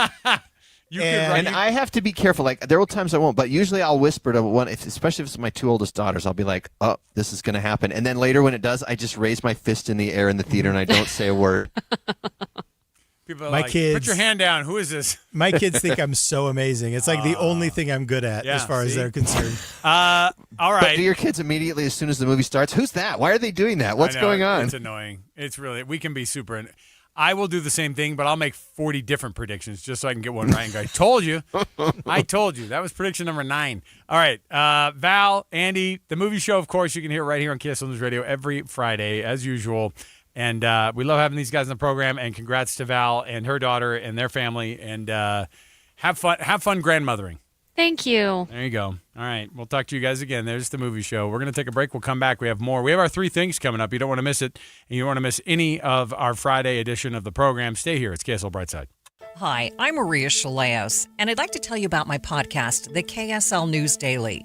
Every weekday morning, we'll deliver one story explored in depth, plus the 3 things you need to know before your day begins. But this is new. This is where we human beings are able to trick AI. This is news with context from the journalists you trust. Agencies were less than willing to speak with us about this. Find and follow the KSL News Daily at kslpodcast.com or wherever you listen. Do you know how to tell if a clogged drain is something to worry about or not? What's up, everybody? I'm Mike Wilson with Any Hour Services, and I understand it's annoying and inconvenient, but sometimes a clogged drain can be a sign there's a more serious issue with your sewer main line. If the drains in the lowest level of your home aren't draining, or you flush a toilet and it comes up somewhere else like a shower or a floor drain, I'm urging you to look at this as more than just an annoyance. The last thing I want you to experience is a sewer backup. If you're a homeowner experiencing any of these issues, the first step would be to snake the line to see if it's just a blockage, which one of our drain techs can do for only $29. Yep, you heard that right. Any Hour Services will snake any drain line with normal access for only $29. Sinks, showers, tubs, toilets, floor drains, laundry drains, even that sewer main line that connects to the city. We'll snake any line for just $29. For help with your drain issues, call Any Hour Services at 801-443-7700. You can Google Any Hour Services. You can even schedule online at anyhourservices.com. No one helps more homeowners than Any Hour Services. What if you had the most reliable fiber-powered Wi-Fi and the price didn't change for 5 years? Guaranteed. Well, thanks to Xfinity, you don't have to worry about that part of your future now through August 24th. Get their best price on gig Wi-Fi this summer before it disappears. Just $50 a month for 5 years. And get online in minutes with same-day Wi-Fi. You're guaranteed 5 years of super intelligent Wi-Fi that keeps you protected from online threats and finds and fixes issues before you even notice them. No annual contracts or commitments, no hidden fees, and the best equipment included. Plus, get Peacock Premium included for 2 years. Lock in your price and unlock the possibilities. Get it now at Xfinity.com. Xfinity. Imagine that. Restrictions apply. Requires paperless billing and auto pay with stored bank account. Taxes and fees extra. Speeds vary. Use of fiber coaxial cable. Learn more at xfinity.com/same-day Wi-Fi. Xfinity. Imagine that. And Doug. Hot dog! Get your hot dog! Customize! Customize and save with Liberty Mutual. Hey, what are you doing? I like your method. Direct. To the point. A little loud, but... Listen, people don't buy car insurance the same way they do hot dogs. Not yet, but both are customizable. Popcorn! Get your popcorn! Hey, this is a hot dog area. And customize and save area. Get a quote at libertymutual.com or with your local agent. Liberty, liberty, liberty, liberty. This is the story of the one who keeps multiple buildings running smoothly day after day. Plumbing that flows, HVAC that hums, cleaning supplies that keep surfaces sparkling. That's why she counts on Grainger. With easy reordering online and 24/7 support, Grainger helps her keep the products she needs on hand. So shelves stay stocked and buildings stay ready. Call 1-800-GRAINGER, click Grainger.com, or just stop by. Grainger, for the ones who get it done. KSL Brightside with Ethan and Alex. Turn your afternoon around on KSL News Radio. All right, welcome back. You're listening to KSL Brightside. I'm Ethan Millard here with Alex Geary, and special thanks again to our colleagues from the movie show. And congratulations again to Val. And you know what? I've heard people tell me, Alex, because I work with a lot of grandparents. You know, you retire a lot of grandparents. We retire a lot of grandparents. Yep, that's the work I do outside of KSL for Teton is exactly that. You know, retirements and things like that. And people tell me this, and in almost these exact words. People tell me. I've heard this several times, and that is that being a grandparent is the reward for being a parent. That's what they tell me. I don't really get what I'm not trying to poo-poo that idea. I'm just saying I don't get what the big draw is. I think you don't know. Finally, then I know. I won't know. I guess you won't know until you're there. Happens. Yeah. Which is what you're not waylaid by the part where you can't be their friend. You're their parent first. I think there's as a combination grandparent, of you're things. like, hey, I can be the chilled out. I don't need to. We can just be buddies. I think there's a combination of things. I think that there's kind of that emotional element of having your children cross this milestone. Somebody explained it to me via text 57500. Why is it so much better being a grandparent than a parent? You shed a lot of the parental responsibilities, right? But you can be there for important things because you can just leave when they get annoying. You just leave. That's right. You can. And then also, I think that there's something like a little more fundamental, a little more biological that you must sense, that you must feel. Just in terms we're hardwired as grandparents to just give them whatever they want. It's not that. I think it's in terms of like the genetic foundation of who we are and that mandate that we have to, carry those genes forward. And I think that like there's got to be some some satisfaction that you feel there on a fundamental level as well that I think must be rewarding. But I agree with you. I don't necessarily see it, but I think you'll know when you get there. But all right, you ready to do the three things? Oh yeah, I was already moved on to whatever it was you were talking about, and then but yeah. Let's do the three things. Let's jump in. Let's make it official. Let's do it. Your top trending stories happening right now. KSL Brightside's The Three Things.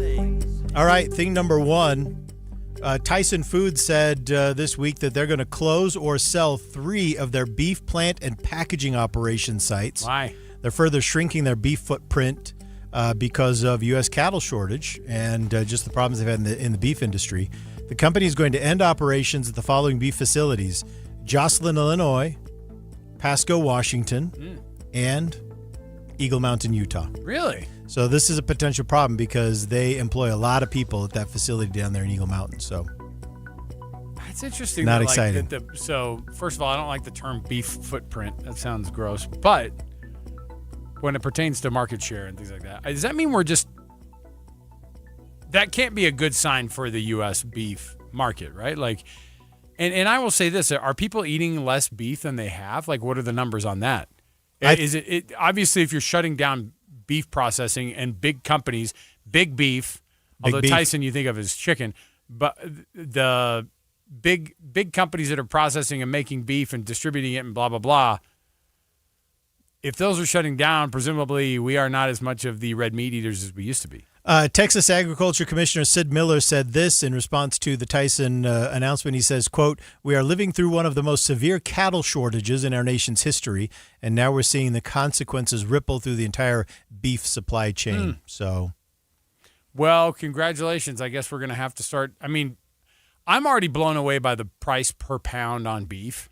You know what I mean? Right now, like when you look at it at the store and you go, oh, my goodness, this is ridiculous.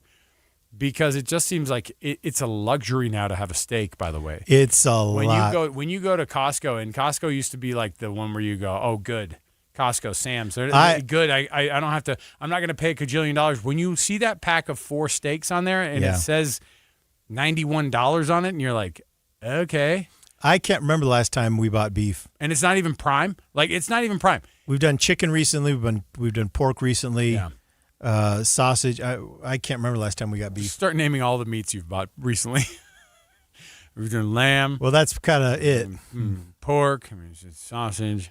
A few different kinds of pork. Yeah. A few different kinds of pork. All right. So, anyway, that's an important announcement for the folks down in Eagle Mountain because I know there are a lot of people. That's kind of it's crazy to see that's the case. Also in food news, though, you may know Pretty Bird. Pretty Bird is a fried chicken fast casual chain. Here in Utah. They're the one I remember doing the one down here over by Eccles. Yeah. Created by Utah chef Viet Pham. It was created nearly a decade ago, and they'll be opening their 5th location. So they've got 4 locations now. They're opening their 5th. Do you know where the 5th location is going to be? Penguich. Close.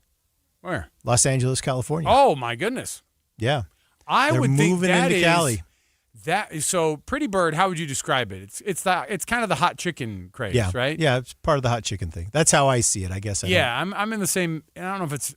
I mean, I don't know what the difference between Houston hot, Nashville hot, like all those different things. But like the hot chicken has become a thing, and the sandwiches become a thing. Los Angeles seems like a market that is very, very tough to break into from a restaurant standpoint. You know, they do their research, so fine. If they feel like they could do it, then there you go. You know what's nice about Los Angeles, though? The sheer number of people that live there. Yeah, and you don't need to be a dominant restaurant in Los Angeles to be successful. You don't. You're right. You just can find that niche group. You just need a few hundred people a day. Out of that whole valley, all you need is a few hundred people a day, and to make it. So that's going to be interesting. You know what's awesome though? It's awesome to see a food chain going from Utah to California instead of what we're used to, which is from California to Utah. Yeah. So that's really great. So I think, Alex, maybe after the show we celebrate with some Pretty Bird. Some Pretty Bird? I'm trying to think where the okay. They've got downtown. Yep. They've also got Midvale and Park City and Sugar House. You know, I'm actually I don't know what the prices are still, but I will say they have that crispy tender roll. It's like $10. right? Or they do the big ones. We were talking about how, because combos, there was a local burger place that we were looking at, and we went, oh yeah, check it out, see how much this is going to cost. And it was, for the combo, it was $17.50 for a burger combo. Yeah. And we were like, what have we started doing here? But as far as like a popular chicken sandwich goes, $10, I don't think that's bad. Finally, our third thing. And I know we got to go to a break here in a little less than a minute, but we had the big storms pass through yesterday. We're going to see more storms in southern Utah today. In fact, there's an active flood watch, and I pulled up the map to see the overlay of this flood watch. The flood watch starts in Panguitch, or not Panguitch. I'm sorry, I had Panguitch on the you got me on the brain, you. because when I said it starts at Santaquin, just south of Santaquin, and you know how far down it goes? All the way down. To St. George? All the way down to Page, Arizona, over to St. George, and then up again. So basically, the southwest quarter of Utah is under flood watch. Here's what you want to be careful of, all right? You want to stay away from creeks, streams, dry washes, slot canyons, and other low-lying and flood-prone locations. Well, and so much of the state was hit with those fires down in Millard County, especially. Those fires are particularly vulnerable, obviously. The burn scars are going to bring you tons of flooding. The number one shaping force in the desert is, amazingly, water. And be very, very careful, because water doesn't care that you're afraid of death. It doesn't care that you want to live. It will take you out. So stay out of low-lying areas. If you're down in southern Utah today, it extends all the way over to the Henry Mountains, which is that mountain range just south of the San Rafael Swell. So, all right, let's tell you. Don't mess with it. Don't mess with it. Don't risk it.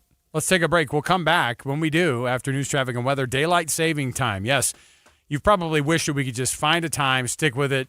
Congress says they're going to try to do exactly that, but they've got a fun name for it. We'll tell you what it is next. Stay with us right here on KSL Brightside. 1:30 at KSL News Radio. I'm Claire Scott. KSL's top story this hour.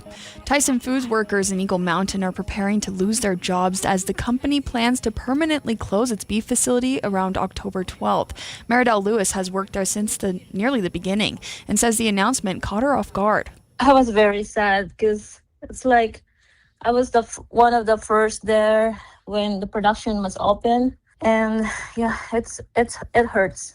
Tyson says it's restructuring its beef business amid a historic cattle shortage. Lewis says workers were told they'll continue working until the plant closes. Our top national story this hour, Luigi Mangione has pleaded guilty to the murder of United Healthcare CEO Brian Thompson. Federal prosecutors say Mangione stalked Thompson, then shot him outside a New York City hotel in 2024 as the executive walked into an investor conference. Alex Murdaugh returned to his South Carolina courtroom today for a hearing ahead of his murder retrial. News Nation's Rich McHugh says the judge has agreed to move his trial to a different county. The defense was saying he couldn't get an impartial jury in Colleton County where it was previously held, and the judge agreed, said they could would move the trial. Did not specify where, though, and so that's going to be decided, I think, at the next pretrial hearing in November. Murdaugh was convicted in March 2023 of 2 counts of murder and weapons charges and sentenced to life in prison. That conviction was overturned because of jury tampering.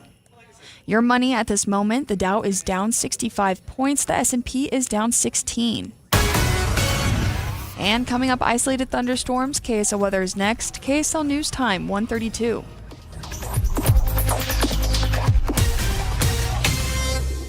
The sources where we get our news matters. When you listen to Utah's Morning News, we want you to feel the stories are important to you and trustworthy. This is Amanda Dixon. And I'm Andy Farnsworth. Join us weekday mornings on KSL News Radio. This is Andy Farnsworth with One Kind Act a Day's Minute of Kindness, brought to you by the Semnani Family Foundation. Big Brothers and Big Sisters needs help as wait lists for matches grows longer. Big Brothers and Big Sisters is a program in Utah that drives significant life-changing impact for youth in our communities. Last year, the average mentoring match lasted more than 2 years.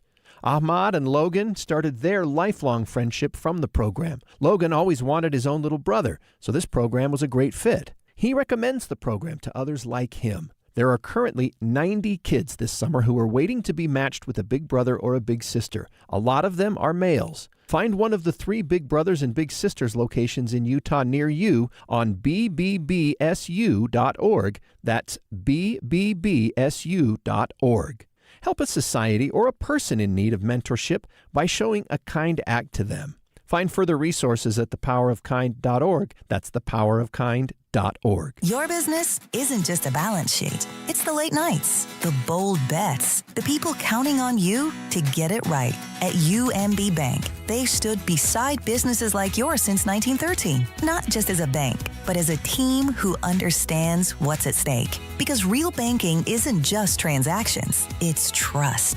It's a relationship built to last. Visit UMB.com. UMB.com. Bank deposit products provided by UMB Bank, N.A., member FDIC. This is a special alert to all Americans who own a vehicle with less than 200,000 miles with an auto warranty about to expire or with no warranty coverage at all. Due to a decline in the economy, CarShield is announcing a low-cost month-to-month vehicle protection plan that is now available to the public to save any driver out-of-pocket expenses on future auto repairs. Call now to find out how you can pay almost nothing for covered auto repairs. Yes, you heard that correctly. Pay almost nothing for covered auto repairs. An open phone line has been established for all drivers to call for a free quick quote. Call 800-330-8323 now. Drivers who are covered will not have to pay for covered repairs again. This protection plan is at an all-time low. Additionally, drivers who activate this vehicle protection today will also receive free roadside assistance, free towing, and car rental options at no additional cost. Call us for your free quick quote today. 800-330-8323. That's 800-330-8323. What do you have to lose? Call 800-330-8323. Again, 800-330-8323. Traffic and weather together brought to you by UCCU. Auto loan rates as low as 4.74% APR. Here's Ricky Meese. The crash on southbound I-15 prior to 6 North in the final cleanup stages, and the delays have cleared. But now on the northbound side of I-15, it is a little busy approaching the north interchange. We also have some slowing southbound I-15 going from Murray to Midvale at the south interchange to 7200 south. Attention property managers, customers, judge your property in the time it takes to park. Don't fail that test. Call GoPave Utah. Seal coating, crack sealing, striping, patching all across the Wasatch Front. Visit GoPaveUtah.com. Ricky Meese in the KSL Traffic Center. High of 80 today, chillier thanks to isolated thunderstorms moving through the state. There was some flooding down in Zion National Park today, but things seem to have cleared up in the last few hours. Right now it is 81 and mostly cloudy. I'm Claire Scott from the KSL Common Spirit Health Studios. Listen online at kslnewsradio.com. We're Utah's news, traffic, and weather station. KSL Brightside with Ethan Millard. Alex, that's a great way to get your kids off social media. And Alex Keary. Yeah, my real goal with the new social media stuff is to show up in my kids' feed. This is KSL Brightside on KSL News Radio. All right, welcome back. This is KSL Brightside. I'm Ethan Millard here with Alex Keary on this Friday afternoon. And Alex, I didn't expect this, but we got a bunch of texts on an offhand comment that you made the last segment. Oh, no. I don't know if I want to hear this. Because we were talking about Val. Val's a new grandmother. And you said, you wondered what the big deal was. Well, that's what I was going to say. I know I asked people, I said, text us in and tell me why it's such a fun transition to go from because people raising love it. Kids versus raising the grandkids. Because Val became a grandmother yesterday, and it just so happens we have other grandbabies in the studio now. And so that's the difference here is when I saw this and I was like, I know people talk about it, but why is it such a big deal? Let me tell you why. To go from kids to grandkids. Let me tell you why. This person says being a grandparent is the greatest because all you do is play, spoil, be there, buddy, and leave the parenting to their parents. And then walk out. Yeah. Here's one. Grandchildren love you unconditionally, and your adult children are annoying and always correcting you. Someone else texted in, it's amazing watching your children become parents. And let's see here. See, that part scares me. That's the part that kind of scares me. I told you. I felt like it was something about seeing your kids go thugh this. Now, part of it is where I go, oh, that's scary. It's because it's teenagers. I have teenagers. And so I can't picture the teenagers buckling down and growing up, but I feel like the buckling down and growing up will come also a lot with when they have to actually cross that bridge as well. My sons are young men now. Biologically, I could be a grandfather. I think socially, we're probably not anywhere close to it. You or your kids aren't socially. Well, Both. I mean, you're both. not. Neither of you are ready for any of it. Yeah, Okay, that's right. Both. Good for you. So, Millard. Okay, we've got an interesting story here, and it has to do with, and we fight about this all the time. And I noticed something in this story that I thought was interesting, and it's all about the transition to and out of, or whatever this version is going to be. We've complained for so long for daylight savings to go away, and we may get that at some point, but I don't know when that's going to be. But they are taking measures to try to figure this out at the U.S. House of Representative level, and so I thought this was interesting because they're calling it the Sunshine Protection Act. The Sunshine Protection Act? Don't you feel like it's because they can't just say daylight saving, because then people will go, well, now hold on a minute. They've totally rebranded it so that because if you call it the Sunshine Protection Act, that makes it sound like we've been stealing the sunshine, which, by the way, daylight savings can feel like that sometimes. Yeah, it can. And I'll tell you who the latest. So there have been people coming out and saying this isn't going to work. This new plan isn't going to work. This new plan isn't going to work. Teachers are worried about starting school when it's so dark outside. But also, I read today there's an interesting story on KSL.com about ski resorts. Ski resorts in Utah are saying, you know what, we really need to think about this. We really need to talk about this because we have to do these safety checks before we open the mountain. We've got to look at the snow. We've got to look at the terrain. We've got avalanche mitigation. And this requires daylight. So for the 2 hours before they open at 9, and for the most part, ski resorts in Utah open at 9, which means for the 2 hours ahead of that, basically from dawn, they are conducting all of the work that they need to do. And they're saying, ski resorts are saying that if we do this daylight saving thing, they might have to push the first chair back to 10 because they won't have enough daylight to do the safety checks that they need to do across the mountain. Yeah, but won't they have time for the last chair to stay open a little bit later? You see what my argument is here? The last chair you could basically stay open till like 5. Yeah, can't you make that up later? I don't know. You know what? I don't know. And I guess potentially you could, but later in the afternoon the conditions can deteriorate really quickly. I mean, yeah, but when you first show up at the resort too, sometimes you're like, it's frozen still out there. It's crusty. Yeah, it's crusty. There's a sweet spot for sure. Well, regardless, I'm not going to let these fuddy-duddy ski resorts decide. You guys, okay, hold on. I get that the ski resort's complaining, and I get that the ski resort has a certain amount of sway here in the state of Utah, or in the, obviously maybe the Colorado resorts would have something to say about this too. But can I remind you, how much it stinks when it's the fall and you're having to readjust your kids to the stupidity of fall back? Or in the spring when it's mid-school year again and you're having to readjust their bodies again to spring forward. I hate those transition times. I can't stand it. It never goes well. It's always awkward. It ruins a lot of the vibe that you already have going on, a lot of the routines that you have going on, and it just throws things off. It makes me insane that we do this spring forward, fall back thing. And again, it's because I have a lot of little kids that I have a hard enough time trying to figure out their schedule stuff during the year. So I just need to remind you, put yourself mentally before you start going, yeah, you know what? Let's keep the ski resorts. Let's let them do their thing early. Let's just keep the daylight saving stuff where it is.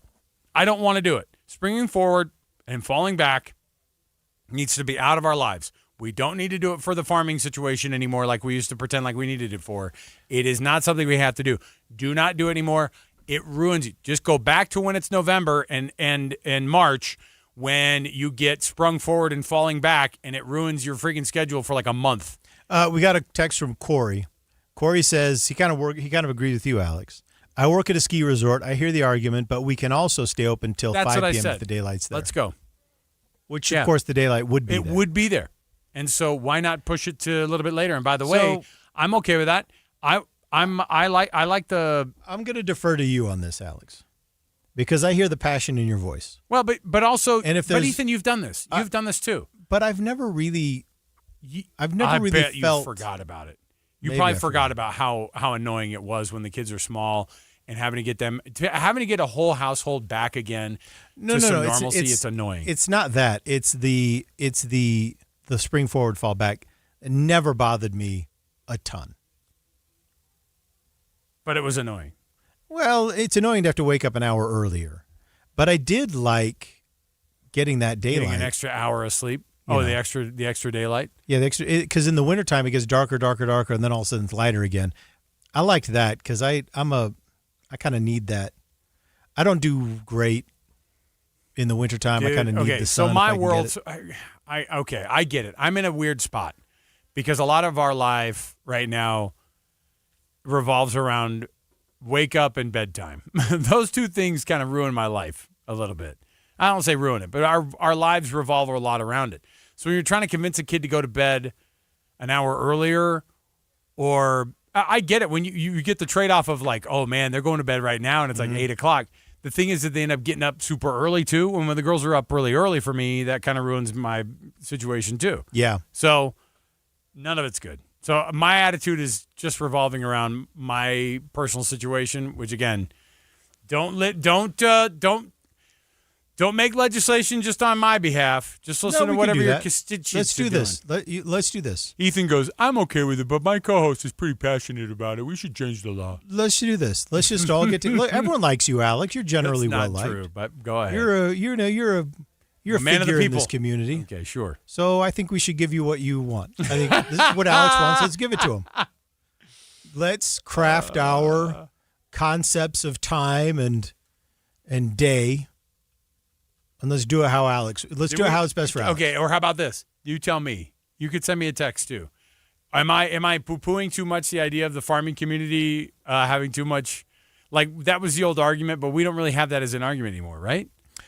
Here are a couple of texts. I've heard it's the golf courses that hate it, probably for similar reasons as the ski resorts. But they could push their last tee times later, and they could. And I get that people go, well, they're not really golfing. You don't golf at night as much as you do in the mornings. I like to imagine they can't call it Daylight Savings Act because it's trademarked like the Super Bowl. Is it? Yeah. Maybe. You can't have a daylight savings party. It's called the Big Time Change. Someone else said we need to learn from history. We tried year-round DST in 1973. Initial approval was in the upper 70s. After the first year, approval dropped to the low 30s, was canceled. Why? Before the second year came around, we need to stay on standard time year-round. That's from Brian. Brian makes an interesting point, though. I don't know. See, I don't know what the difference would be like between those two things. Somebody else worked that out, but I'm just saying just stay with the one time, whatever it is. Brian makes an interesting point. And that is, oftentimes there's a reason for the things that we do, and we can forget what that reason is and then have to be reminded of it. It's entirely possible that, and it's easy to say, why did we ever do this? This is so stupid with the spring forward, fall back. Why did we ever do it? And then we stop doing it. And then at that point, we learn why we did it in the first place. We go back to it. Brian is saying that's what we did in 1973. I'm not aware of this because I wasn't alive in 1973. So I'm going to have to, this is a lesson I'm going to have to learn, and we're all going to have to learn apparently all over again. But I do know that is a dynamic in our culture and our community today that we're really willing right now to throw out a lot of long-time practices, long-term values and things like that have been important to us, and we've been throwing them out left and right. And we've also been learning that actually they were kind of important. Okay. The measles is an important, I think is a good example. So daylight savings and the measles. Why do we even vaccinate for measles? This is so dumb. And now state leaders are asking us desperately to please vaccinate before we go back to school. We always end up learning. Don't you dare weaponize the changeover of daylight savings and try to compare it with, we tried this. If we start to change, and then people's attitudes about vaccinating, well, it's not the same. But it's the same in the sense that it's easy to stand here and say, oh, man, I've forgotten why we do this. This is so dumb. Let's stop doing it. No, and then we stop doing it, and then we remember why we did it. And I'm just saying that there's the possibility that this is going to happen. We're going to throw out our old system of timekeeping, saying it's so dumb. Why did we ever do this? And then we're going to find out why we did it. And this is the timekeeping equivalent of going back to kids not wearing helmets on bikes anymore. Someone else texted in the 1970s was 50 years ago, and the world has changed a ton. I agree with that texter. I sent that. I actually sent that text. This person says, I hate leaving for work in the dark and coming home in the dark. Really hard and depressing. Now, it'll be dark still when you go, but it'll be light while you're still at your office. And then you're going to come home. It's basically going to be amazing. Will you promise me that? Will you promise me that? Love lift us up where we belong. Because I'm with this guy. I'll make you some empty promises. Yeah. The short days bum me out, man. See, but again, we had daylight savings stuff when I was growing up, and in the Seattle area and anywhere. I mean, it was dark and gloomy in the morning when I left for school. It was dark and gloomy when I got home from school. Yeah. And you know what? We made it work, but it was also annoying. It was super dark when we would change time. Well, we're about to find out. We're about to find out, hopefully, why we even did this in the first place and whether or not. I know about you. You don't want to protect the sunshine. I already knew about you. I'm anti-sunshine. The Sunshine Protection Act, people like Ethan trying to come in and not protect the sun. All right, we'll come back. You know who also didn't appreciate the sun? Who? The Nazis. Yeah, I knew it. They famously hated the sun. That's the first thing the Nazis Nazis don't want to did. be like them. Come on, fascist Ethan. Well, we'll come back. We've got more after the break when we return. We got a couple things we're going to jump into. Specifically, well, we'll keep taking your texts on this topic. 57500. Should we keep the daylight saving situation that we're in, or should we go to one time that's standard across the entire year? Stay with us. More to go. KSL Brightside. Thinking about replacing your windows? Choose a company that builds and installs them right here in Utah. Advanced Window Products is Utah's local window and door manufacturer that sells directly to homeowners. Hi, I'm Nate Orchard, the mayor of Sac Lake City with Advanced Window Products. At Advanced Window Products, there are no dealer fees, no middleman markups, and no extra costs to cover someone else's profit.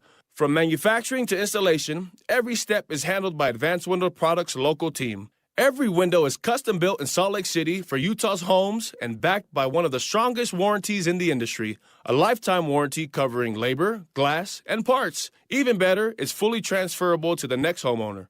Right now, get $2,000 off when you purchase 10 or more windows. Financing is available, and Dominion Energy rebates may help you save even more. Call 801-850-9100. That's 801-850-9100. Or visit us at advancedwindows.com. That's 801-850-9100 or advancedwindows.com. There's nothing like getting outside, moving, and enjoying time with friends. Utah offers endless ways to get outdoors and stay active.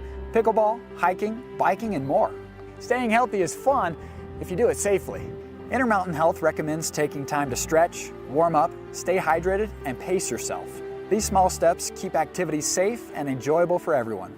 Because when you make health and safety part of every activity, you're taking care of what matters most: your life, your health. If you've saved more than $300,000, there's one thing you can do now that can make your savings go twice as far in retirement. And it's tax planning. That's right. Tax planning could significantly reduce the taxes on your IRA and 401k withdrawals, Social Security benefits, and other investment income.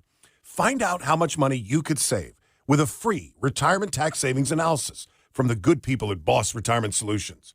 To schedule your free analysis, call 801-896-9622. Tax planning for retirement could reduce your taxes not just for 1 year, but for the rest of your life.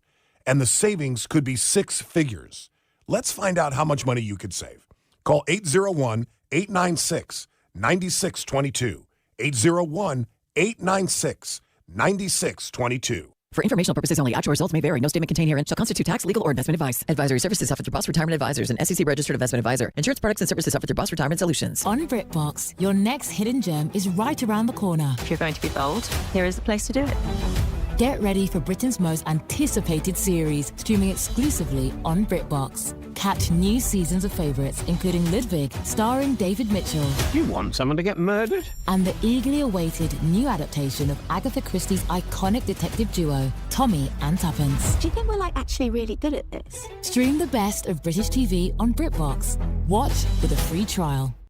I know that hiring can be challenging. You need someone to match your role perfectly. Well, now you can meet them fast on ZipRecruiter. Build your team, build it sooner.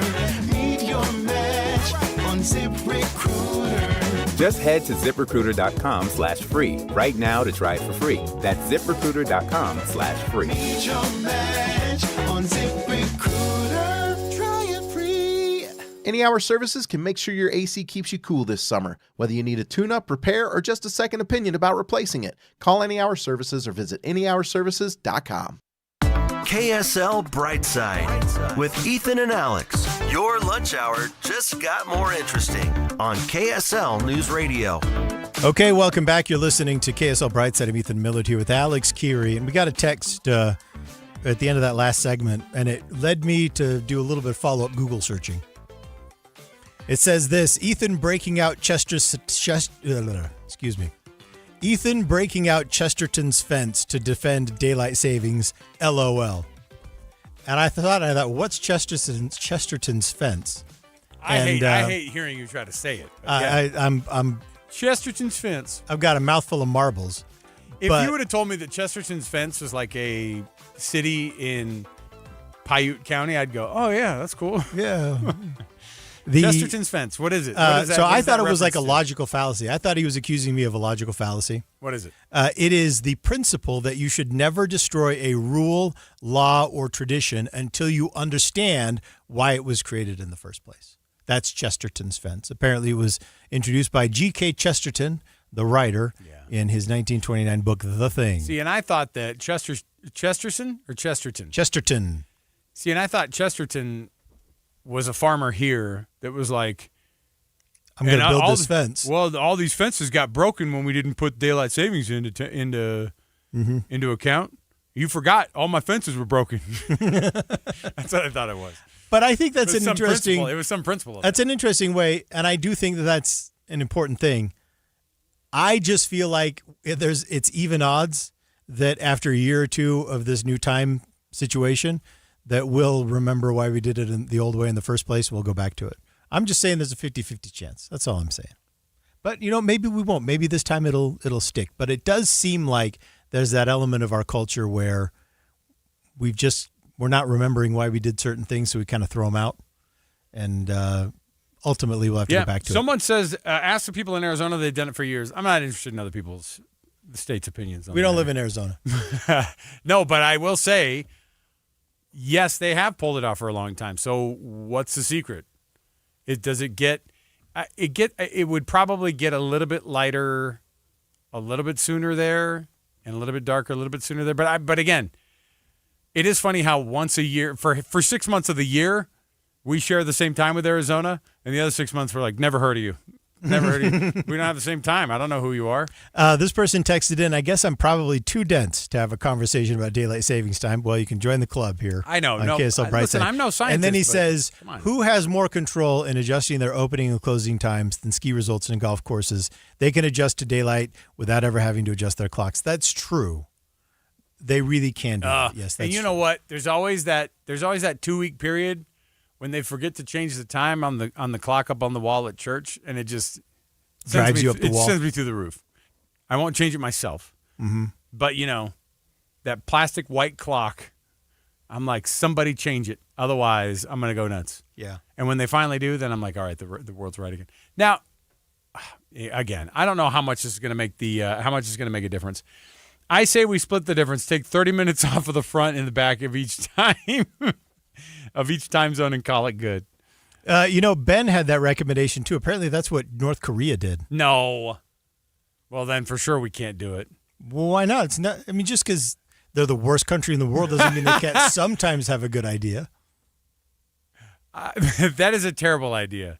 You have the worst ideas, Ethan. Yeah. That wasn't my idea. No, I know. That was North Korea's idea. I'm just saying that, I don't know. Maybe they're onto something. Hey, Alex, I saw an interesting headline today. Yeah, what do you have? You can find this at KSL.com. Italian police recover stolen Renoir, Cézanne, and Matisse artworks worth millions. Italian authorities recovered these. They say the artworks were discovered during searches ordered by prosecutors. They didn't give any details, but the 3 recovered works had been stolen from a private museum near the northern city of Parma on Friday. Did you see the... Oh, it was I'm sorry. No, they were stolen in October of 2022. They were stolen, yes. Like 4 years ago. No, it was this year. Oh, it was? It was the night of March 22nd and 23rd. Thieves forced open the front door, stole the things. It took them less than 3 minutes, and then escaped across the museum gardens. Here's why it took less than 3 minutes. Because they watched. I watched the video. They were showing the video here in the studio earlier. Had they So watched? let me just describe to you how the video goes. Okay. It's guys like you and I with ski masks on, straight out of a dumb movie. So we need guys like you and me. Like one of them kind of chubby, one of them kind of. Both were like not impressive, like from the sense of be like, of course they're art thieves. Look at them. Yeah. No one would ever say that. These guys just walked in. They have masks on. It'd be like walking in the studio right here and having 3 hanging paintings over here, but all of them are just on there with a nail. Like this. Whoop. It looked like at one point that guy was trying to figure something out with one of the, like a cable, and it was gone. But they just took them straight off the wall. Ethan, the artwork in your hotel room is 55 times more secure than what a Cézanne, Matisse, and what was the other one? Renoir? Renoir, yeah. $10 million paintings a piece.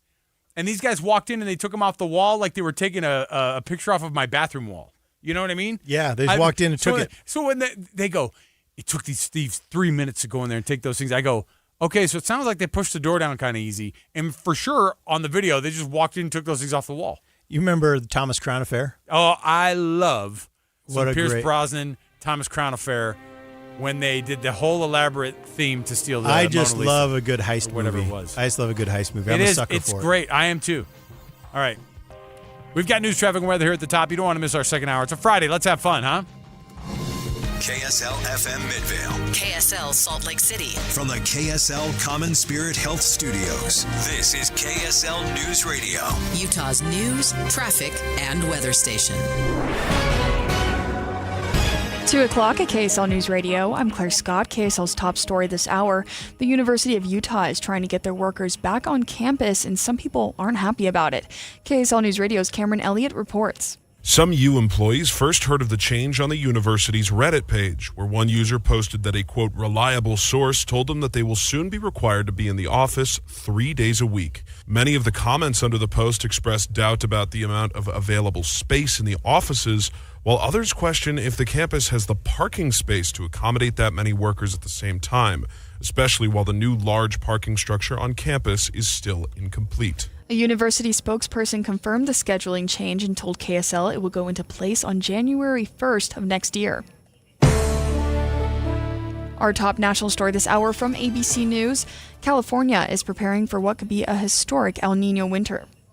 Meteorologists are warning all the signs are here for California to get a historic rainy season around the new year as a powerful El Niño is strengthening in the Pacific Ocean. The National Weather Service saying there is currently a 69% chance the El Niño will exceed the strength of all El Niños ever recorded. Dr. Daniel Swain is at the University of California. The numbers I'm seeing, the numbers that other climate and weather folks are seeing are frankly pretty extraordinary. Now some California communities like Marin are doing flood training, filling sandbags and practicing levee protection techniques. Alex Stone, ABC News, Los Angeles. Your money at this moment, the Dow is down 107 points. The S&P is down 13. And coming up, isolated storms are sticking around. KSL weather is next. KSL News Time, 2:01.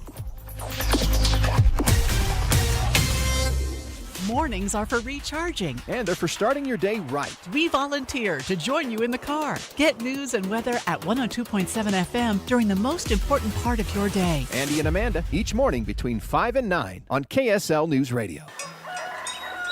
Out here, farming runs on credit. Every spring, we borrow from the local community bank to get crops in the ground. But proposed crypto legislation in the U.S. Senate contains a carve-out that would drain deposits out of our hometown banks, causing us to have to pay more for the credit we need to do our job. Call Senator John Curtis and tell him don't let a crypto carve-out drain credit that farmers rely on.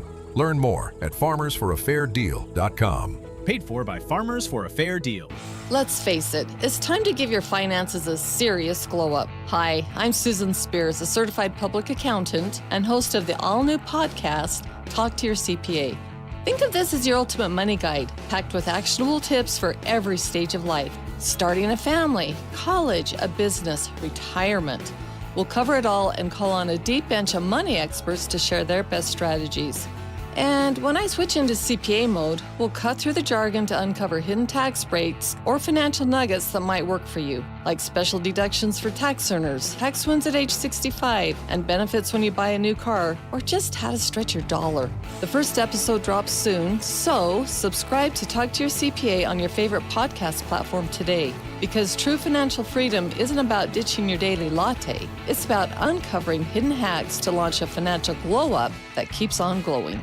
Talk to Your CPA is proudly powered by the Utah Association of CPAs.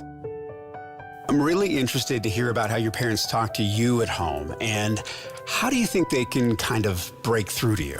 It's just to talk about it. It's just seriously it's going to be awkward at first. But if you keep repeating it over and over again, it's just going to feel natural. Keep going, and soon we'll just be able to talk about it. Talking about mental health with your teens is the power of we in action. Visit intermountainhealth.org/teen mental health. Traffic and weather together brought to you by UCCU. You deserve to love where you bank. Here's Ricky Meese. A little bit of heavy and slow traffic northbound I-15 in spots from 2100 south to 6 north. Overall quiet on your Salt Lake County freeways, as well as I-15 between Hill Air Force Base and BYU. UDOT construction alert. Plan ahead for overnight lane closures on I-15 between South Jordan and Sandy, Sunday through Thursday nights, continuing through the summer. Crews are repairing the pavement. Ricky Meese in the KSL Traffic Center. Mostly cloudy with some isolated showers this afternoon. Highs in the mid-80s through the weekend.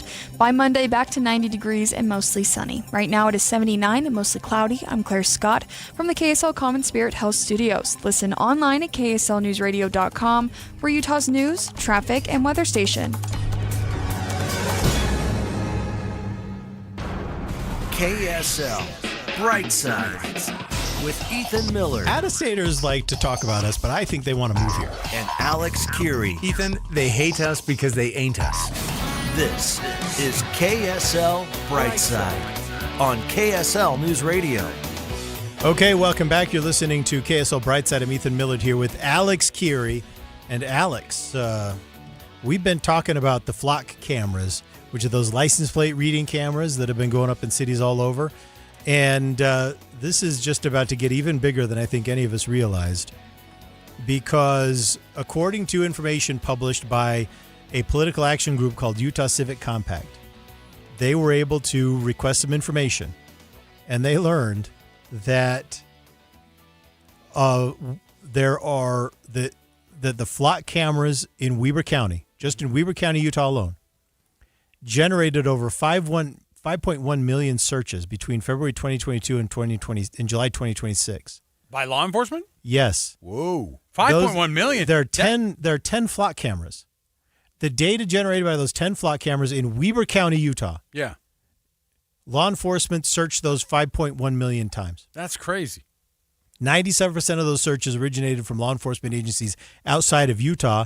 The single most frequent searcher of the data was the Houston Police Department, which accounted for more than a third of the total search. What on earth is the Houston Police Department interested in Weber County? I mean, this is astonishing. Astonishing numbers. So the 5.1 million happened during what time frame then? From February 2022 and July 2026. So over a million a year. What are the numbers on that? Who is doing the quote-unquote searching? It's 97% were from law enforcement agencies outside of Utah. More than a third of them were from the Houston Police Department. What are they looking for? I don't know. Do you think it's just an automated thing? The Houston Police Department just has. They have eyeballs on every flock camera everywhere. There's like, I don't know. You guys. We have enough crime going on and enough people that have escaped our grasp here that have gone to every other. Okay. Either way. The confusion about 97% of the 5.1 million searches that are going on from the law enforcement agencies across the country were from outside inside of Weber County are from outside of the state. Now that's weird, and it's really, really, really strange. Is it possible that Weber County has the highest concentration of police officer ex-girlfriends and ex-wives in the entire country? because this is really, really Wonder weird. what they're up to. So with the Weber County Sheriff, Sweetie, I saw you went to the Ogden. I saw you went to the Ogden McDonald's again. How do you know that? Don't worry about it. Just I got friends. Okay, I want to know, but I want to know. Is that concerning? Because it's certainly weird. Or is it more concerning that there are 10 flock cameras that are giving us 5.1 million searches, enough images to be able to do those searches across the board? It's crazy, isn't it? So Weber County Sheriff Lieutenant Colby Ryan told this to KSL. He said the office conducts audits of its system each month, and those audits showed Houston's requests were for, quote, active investigations. This would be manual, officer-initiated query with a documented justification that is being used for an active criminal investigation. 5.1 million documented? Come on. Outstanding warrant, missing person, or stolen vehicle. That's what the Weber County Sheriff's Department says. And I just feel like, how positive are they that is actually the case? Well, they obviously I bet they only found 4.1 million criminals in those searches. I bet they only caught 4.1 million of the criminals. At some point, are we going to know? That's a joke. Obviously, we haven't found, I bet. So what did they find? 12 people total? I don't know. This is part of the problem. Is it seems like there's a lot of information we don't have, and honestly, some Houston police officer his name's Ethan Millard, and he came to the Costco for no reason up here in Ogden. I feel like though there's so little information here, and we know so little about how these flock cameras are work and how that process. Because Utah can establish their own, rules for this, right? And the Weber County Sheriff's Department, they can have their own rules for this. But the Houston Police Department also has their own rules, which are going to be probably different than Weber County. Sounds like a little bit more loose. I'm wondering everyone says we've got rules, we've got procedures, and I'm wondering if that's the case. I kind of feel like that we don't have the rules and procedures that maybe everyone thinks that we do. A spokesman for the Houston Police Department told KSL that he couldn't speak to the specific records released by Weber County and pointed to the department's internal policies on automatic license plate readers. Yeah. That is it's strange to say the least, right? I think, on the one hand, is $5 million a lot? Yeah, $5 million is a lot. It's a ton.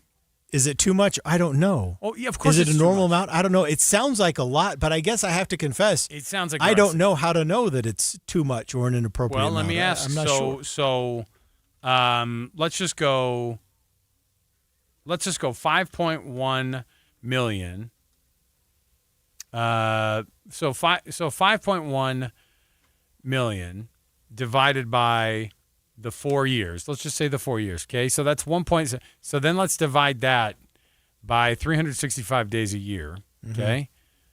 And that's going to give you per day. That means per day we're getting 3,493 searches a day.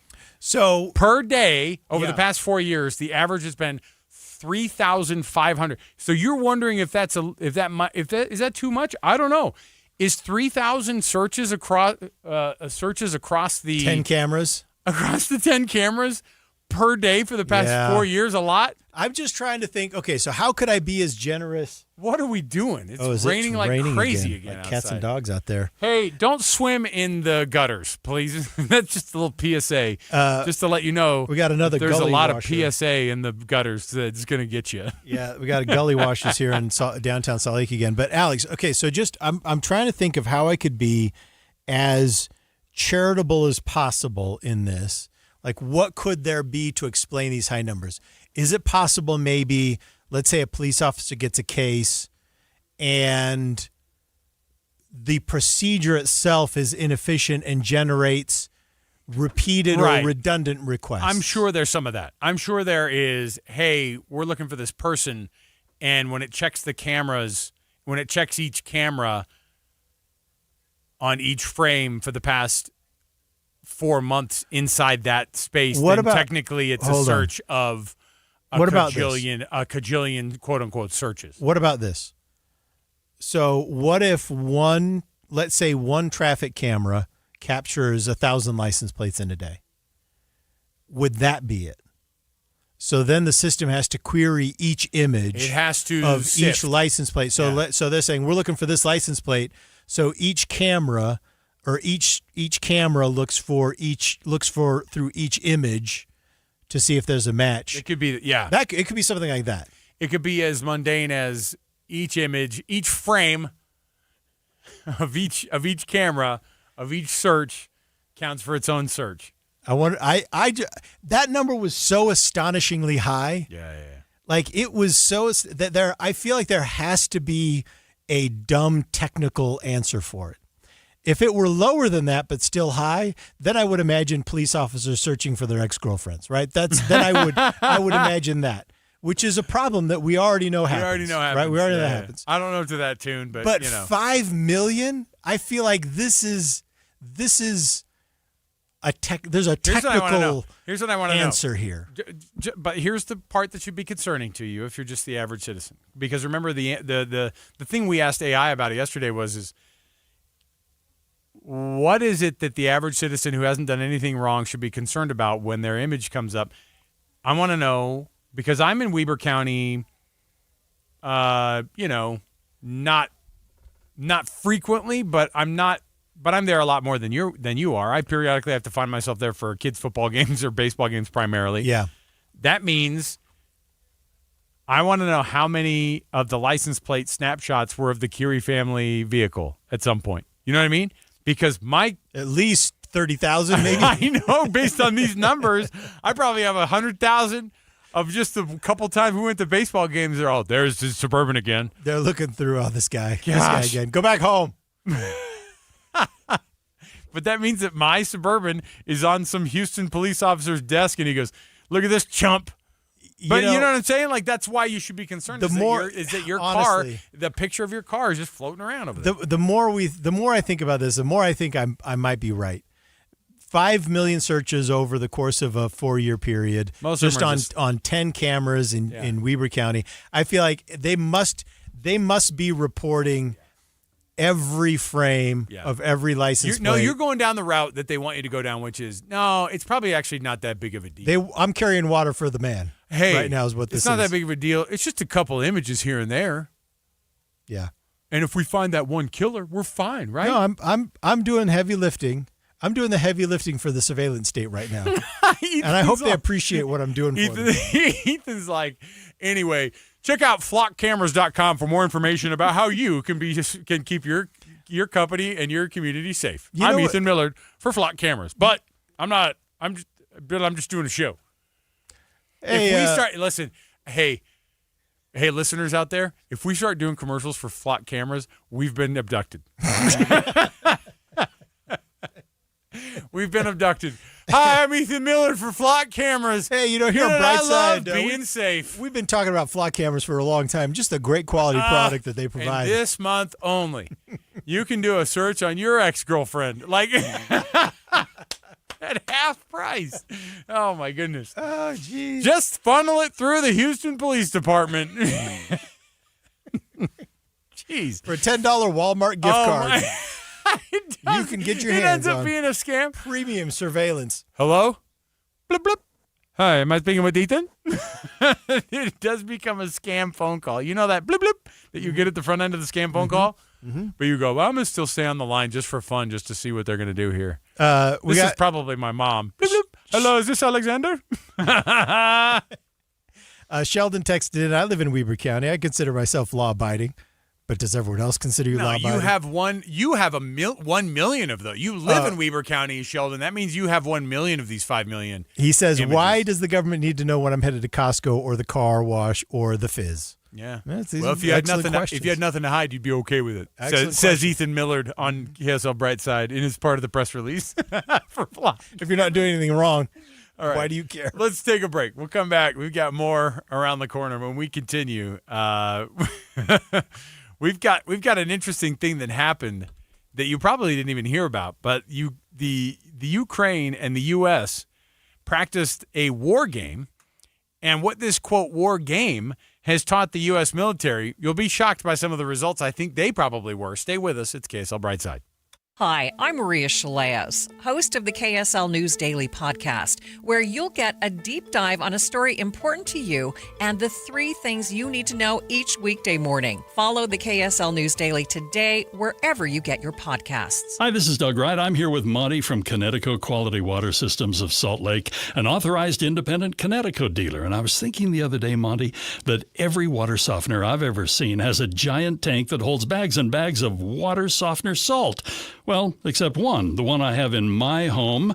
And I picture this, my Connecticut has the little salt tank about the size of a paper shredder or a small trash can. Well, Doug, that's because the Connecticut water softeners use so much less salt, an average of 70% less than other water softeners. So you don't need a tank that holds 6 or 8 bags of salt. I love the fact that it's so easy to fill because I don't have to lift those bags up so high, and it seems like those bags of salt, well, they're getting heavier every year. Yes, it does. When you're using 1 bag of salt for every 3 a regular water softener uses, there's no need for a large salt tank. Tired of lifting those heavy salt bags to fill your giant water softener salt tank? Go to softwaterutah.com. That's softwaterutah.com. Women go through many changes in their lives. And we believe each milestone matters. That every new candle represents another step in your story. Our healthcare experts support women at every stage of life. Because each chapter deserves to be celebrated. Women's health. Nurture what's next. Find care near you at mountain.commonspirit.org. Common Spirit Health. Human kindness lives here. Looking to transform your kitchen or bathroom? Discover the difference at AMC Building Materials. New arrivals are here. Explore the latest shaker-style cabinets, sleek European-style flat panel cabinets, and beautiful new quartz countertops in today's most popular colors. With a 25,000 square foot showroom and a warehouse in Salt Lake City, AMC keeps a wide selection of the most popular cabinets and countertops in stock. So many in-stock cabinet styles are available for same-day purchase and pickup, making it easy to start your project right away. Enjoy factory direct pricing, free design, free in-home measurements, and expert installation. Most remodeling projects are completed in as little as 10 days. Visit the AMC Building Materials showroom at 3678 South 700 West or schedule your free estimate today at amckitchensaltlakecity.com. AMC Building Materials. Come see the difference today. Pump up the volume. Business moves fast. Orders roll in, deadlines close in. When you ship with USPS Ground Advantage, you can keep up with confidence. Every package stays in our secure network from dock to door. And with nationwide reach, dependable tracking, and upfront affordable pricing, you get built-in peace of mind. You run the business. We run the routes. Visit USPS.com/Ground Advantage to learn more. Meet Morgan Jones. Morgan is about to step into a world unknown to most, thanks to Progressive's Renters Insurance, a place of fresh linens and turn-down service. You see, Morgan temporarily vacated her apartment and has gone to a hotel because a pipe burst in her apartment. A pipe that made her sense of reality and apartment ceiling all come crashing down. Luckily, Morgan checked into Progressive's Protection Zone. Get a quote at Progressive.com. Progressive Casualty Insurance Company affiliates and third-party insurers. KSL Brightside with Ethan and Alex, the show you didn't know you needed and still don't on KSL News Radio. All right, welcome back. You're listening to KSL Brightside. I'm Ethan Millard here with Alex Keary, and we just had another gully washer roll through downtown Salt Lake. It's tapered off a little bit, well, but it's still going. It's still going. Not as hard as it was a couple of minutes ago, but you know what I was thinking, Alex? I think gully washer is a great new dirty soda. Is that what you guys call them here then? Because gully washer is like a term that I've heard Utahns use. And like I didn't grow up using the gully washer, but I grew get up what with you're it. saying. I mean, it's fairly straightforward gully washer. It's a rainstorm that just kind of washes everything out. All right. What's a gully? Yeah. You know, it's what gets washed out in a rainstorm. Right. You know what? That would actually, what would be in the gully washer soda? Dirty soda. Because it's like, it would actually be a disgusting soda. Something, so what syrup would give it like a gray color? Okay, so you remember when you were a kid and you used to mix all of them together? That's what it is. You remember you'd go through and you would mix all the different Oh, fountains? that's the gully and washer. and that's the gully washer. Yeah. Because it's picking up everything along the way. It's kind of, and then but what you need something is you need something to sprinkle in that would give it like a sediment. Yeah. Have like a sediment in there. You put a gummy worm in it too. For the dead earthworms. But you know what? Wash them down. Because you see those earthworms and they're like, we don't know what to do here. And they are just flying around these things. But you put a little bit of, you got to hit it with like an eighth of a teaspoon of vegetable oil to have that sheen on top. Sheen. So sheen. To mimic the motor oil that's coming down the street. So also. all the flavors to get a nice dark color. All right. A little bit of an oil on top. top. We figured it out. We call it the Brightside. But it needs a sediment. It needs a grittiness. The Oreo. You got the Oreo dust. I guess so, but I'm afraid that would disappear. We need something. You know what you could do? Like little glitter flakes. So they sparkle too. Like a dark glitter. So you can see the sediment. And the sentiment. And Just like the sentiment. feelings of. Okay, disgusting. we solved it. So all of you. Hit us with a text. Tell us what should be in the Gully Washer soda. My vote is that you get all the soda flavors on the fountain, but you do have to make it kind of a brownish, grayish, purple color. You're right. It needs to be a disgusting color. Here's a text. Gully Washer soda must include seagull essential oil. Oil of seagull. Ew. Seagull grease. A little seagull grease. Yeah. The essential oils would be. You know what? Because. Oh, disgusting. All right. That's fine. Okay. I'm ready to abandon this as a topic. I am too, because now that I think about it, it's just grossing me out. But you know what? If you own one of those soda shops and you were looking for new ideas, you're welcome. You can have it. All right, Millard. You need to let everyone know where you got the idea, but you don't need to pay us otherwise. Well, I'm seeing more of the. Hit us with what flavors the Gully Washer should be. I think I kind of solved it with it being all the flavors. I agree. But maybe there's it needs to have a little bit of a. Because Dr. Pepper by itself has 23 flavors in it, which is also coincidentally what your street has on it too. 23 different flavors coming down the road. They say that, but it's only one. It's Dr. Pepper. It's Dr. Pepper flavor. So, Alex, let's talk a little bit about Ukraine. So, Ukraine, of course, is fighting off Russia. They are the heroes right now, and the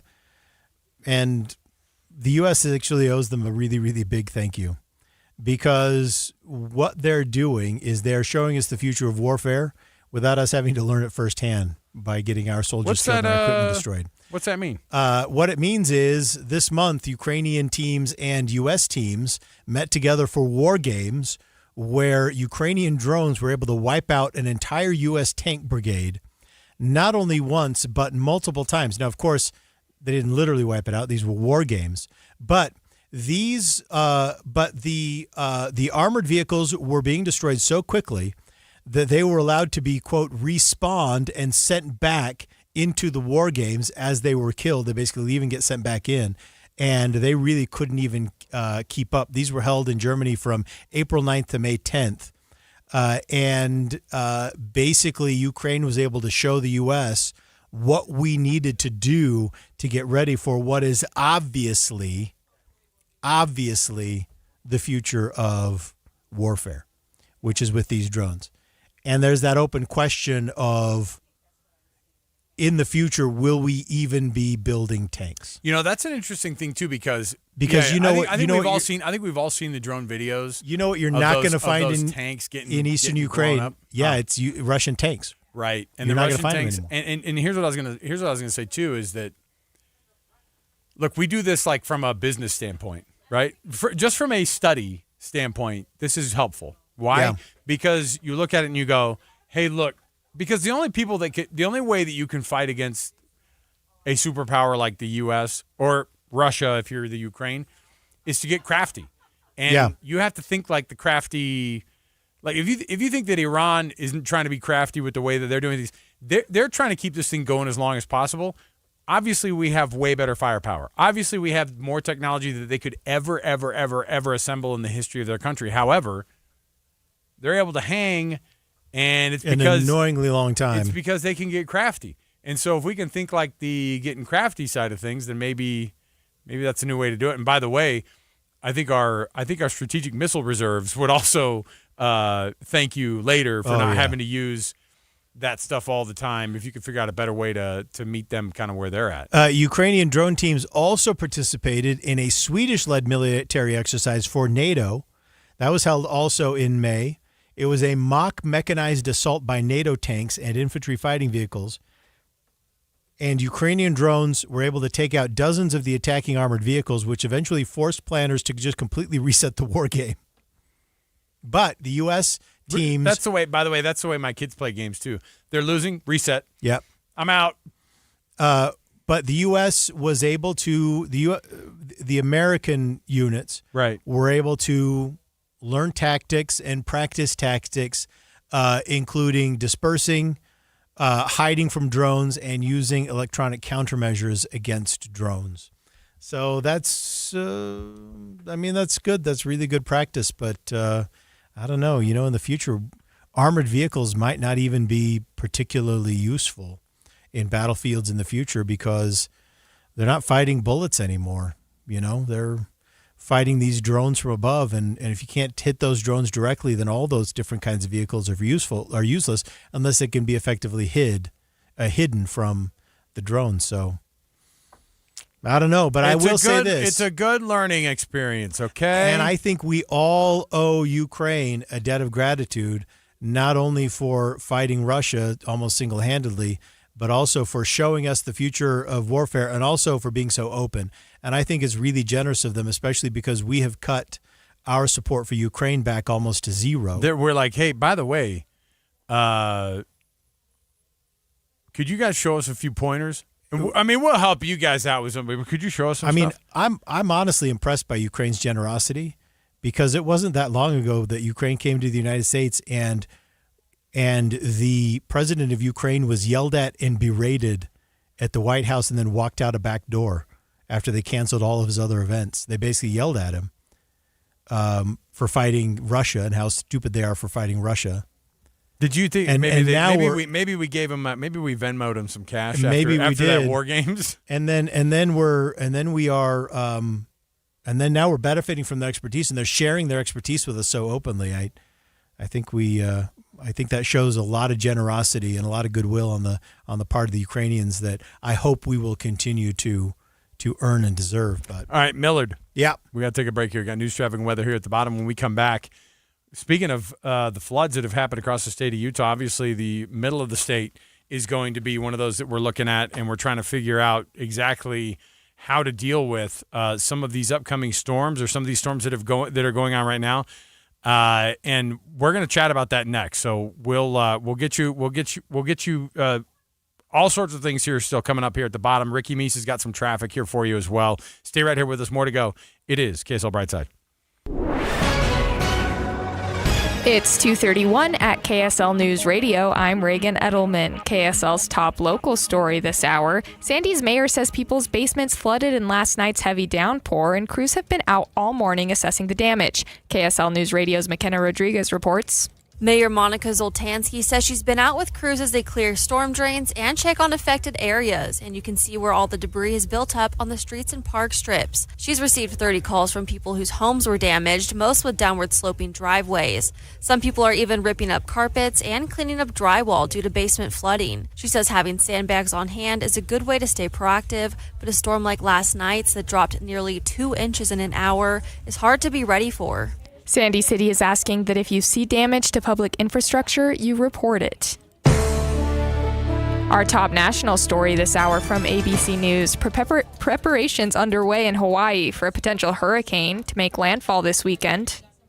Hurricane warnings are now up for Hawaii County as Tropical Storm Lala continues churning closer to the Hawaiian Islands. It's now forecast to become a hurricane as it approaches a big island on Saturday. The exact timing and intensity are still uncertain, and much of it will depend on how close it tracks to the Hawaiian Islands. But still, heavy rain, strong wind, and rough surf are expected in Hawaii through the weekend. ABC's Alex Stone reporting. Your money at this moment. The markets have closed and the Dow was down 107 points, the S&P down 13, and the NASDAQ down 73. Coming up, cloudy with a few showers. KSL weather is next. KSL News Time, 2:32. A reminder about the simplest way to get updated for your day. Hit your KSL preset when you jump in the car, and we'll take care of the rest. Hear key news updates and traffic reports. Andy and Amanda from 5 to 9 in your car. KSL News Radio at 102.7 FM. This is Colin Keary from the New Millennium Group. Have you ever had a question for your financial advisor only to find out that the next available appointment is months away? At New Millennium Group, we believe that financial advice should never be limited to once-a-year review meetings. Life happens every single day. Markets change, retirement questions come up, family situations evolve, and when they do, you deserve answers. That's why we pride ourselves at the New Millennium Group on being accessible when our clients need us most. Whether you're wondering about your investments or a major life decision, our team is here to help provide guidance. We're not interested in being the firm you hear from once a year. We want to be your trusted resource throughout your entire retirement journey. If you're looking for a financial team that values relationships, communication, and responsiveness, we'd love to meet you. Give us a call today at 888-999-6370. That's 888-999-6370, or visit us at utahsfinancialplanner.com. Your best years aren't behind you. They're right here at Trio South Ogden. Discover independent living services that embrace aging as an opportunity to lean in, not step back. To pursue passions, not retire from purpose. Here, life is bright, colorful, and unapologetically fun. Move in, thrive on, because aging doesn't mean changing who you are. It means having more time to be exactly who you are. Schedule your tour today at triosouthodden.com. This is the story of the one.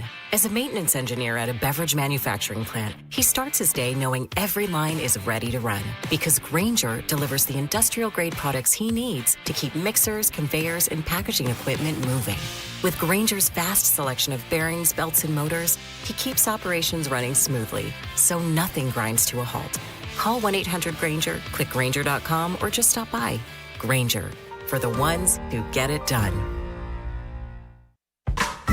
Everywhere you look, things are getting more expensive. But at Consumer Cellular, we're lowering the price for those 50 and up. Now you can get unlimited everything for just $35 a line. That's $35 a month for unlimited talk, text, and data. Switch to the carrier ranked #1 in network coverage and customer satisfaction and get unlimited everything for just $35 a month. Call 1-888-FREEDOM or visit Consumer Cellular online or in-store today. Price includes $5 credit for autopay and e-billing. Taxes and fees apply. Data speeds reduced after 35 gigabytes. Rankings done by 2025 ACSI survey. Mike Rowe here with another random fact.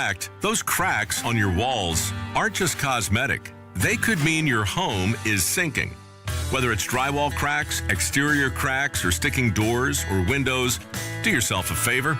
Call Groundworks. I spent some time working with these guys, and they're the real deal. Their people are trained and certified to stabilize your foundation. Schedule a free inspection with Groundworks, the foundation and waterproofing experts. Licensed in all states where work is performed. See website for details.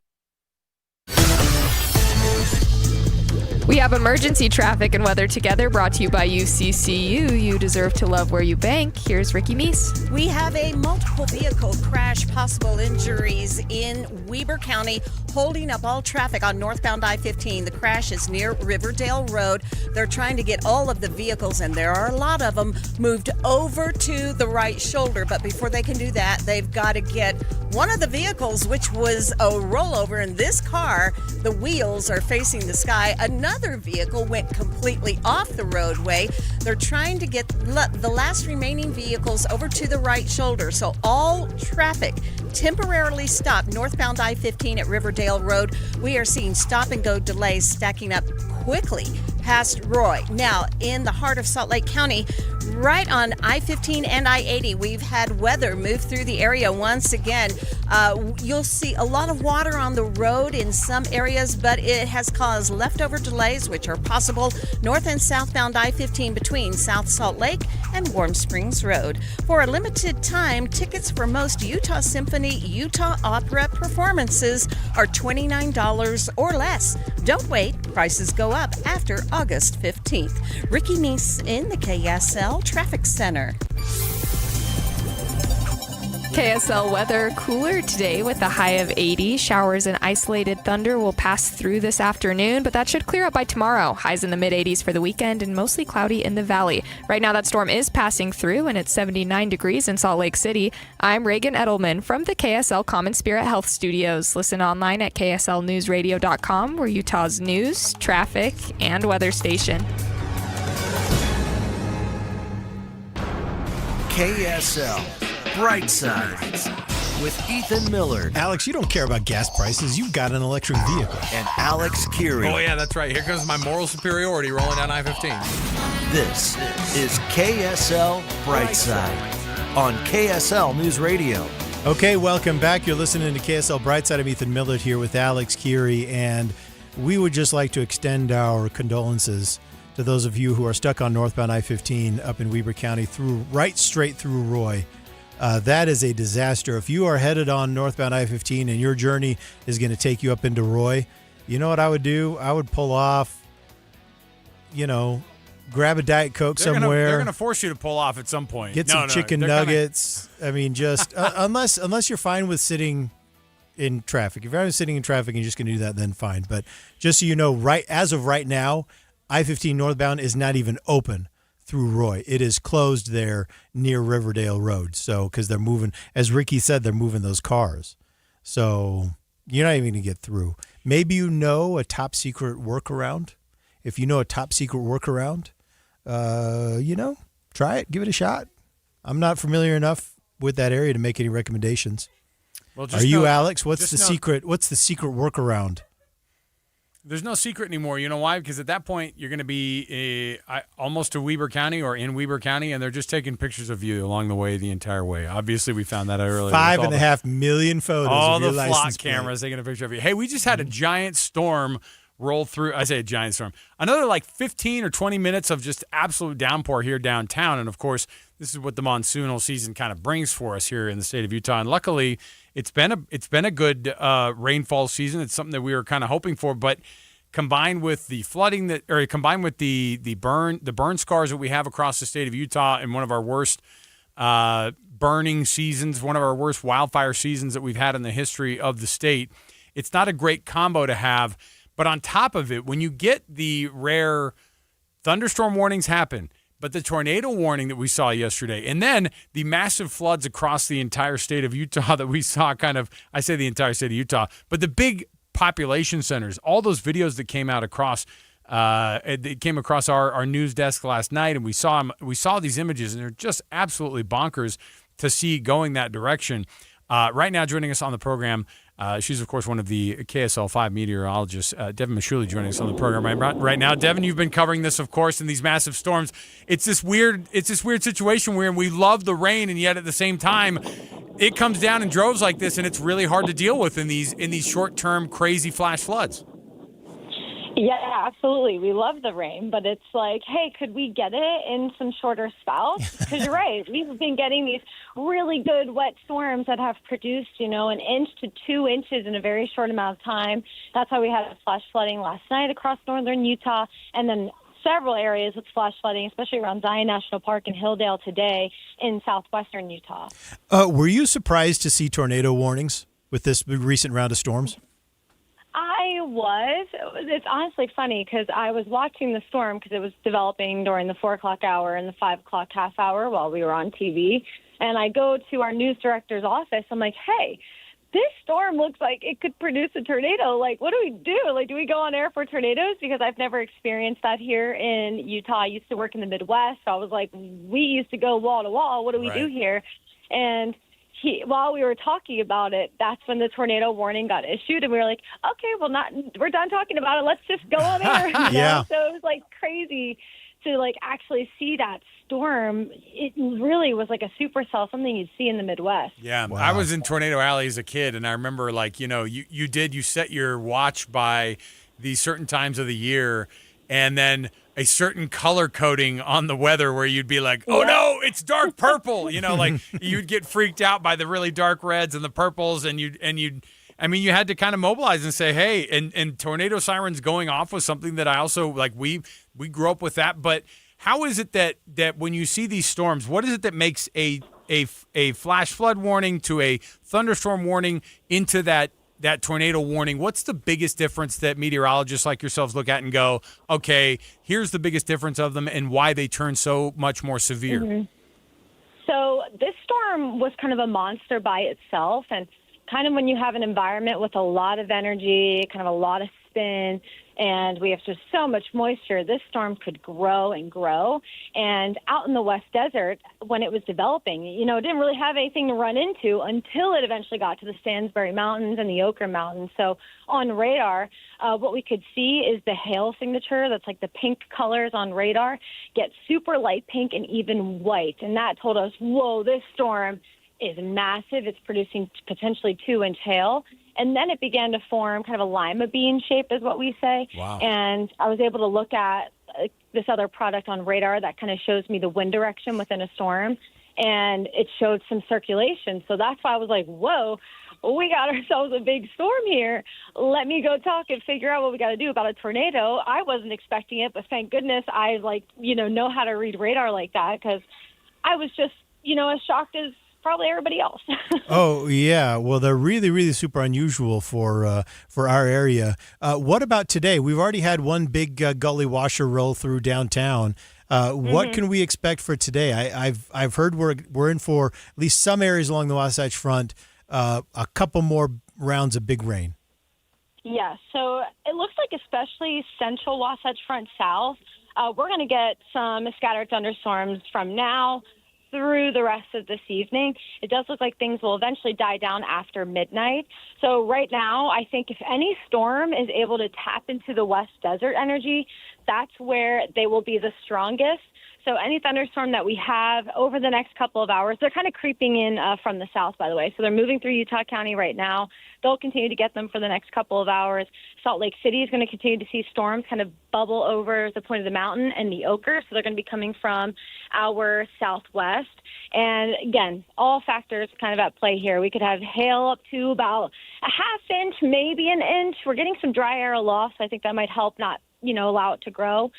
Flash flooding is definitely another threat again, and strong wind gusts. So those are kind of all factors at play with these scattered thunderstorms that we'll have through the rest of this evening. Yeah. Devin Mashuli, one of our awesome meteorologists, of course, on the KSL 5 television side of things, keeping us informed on this.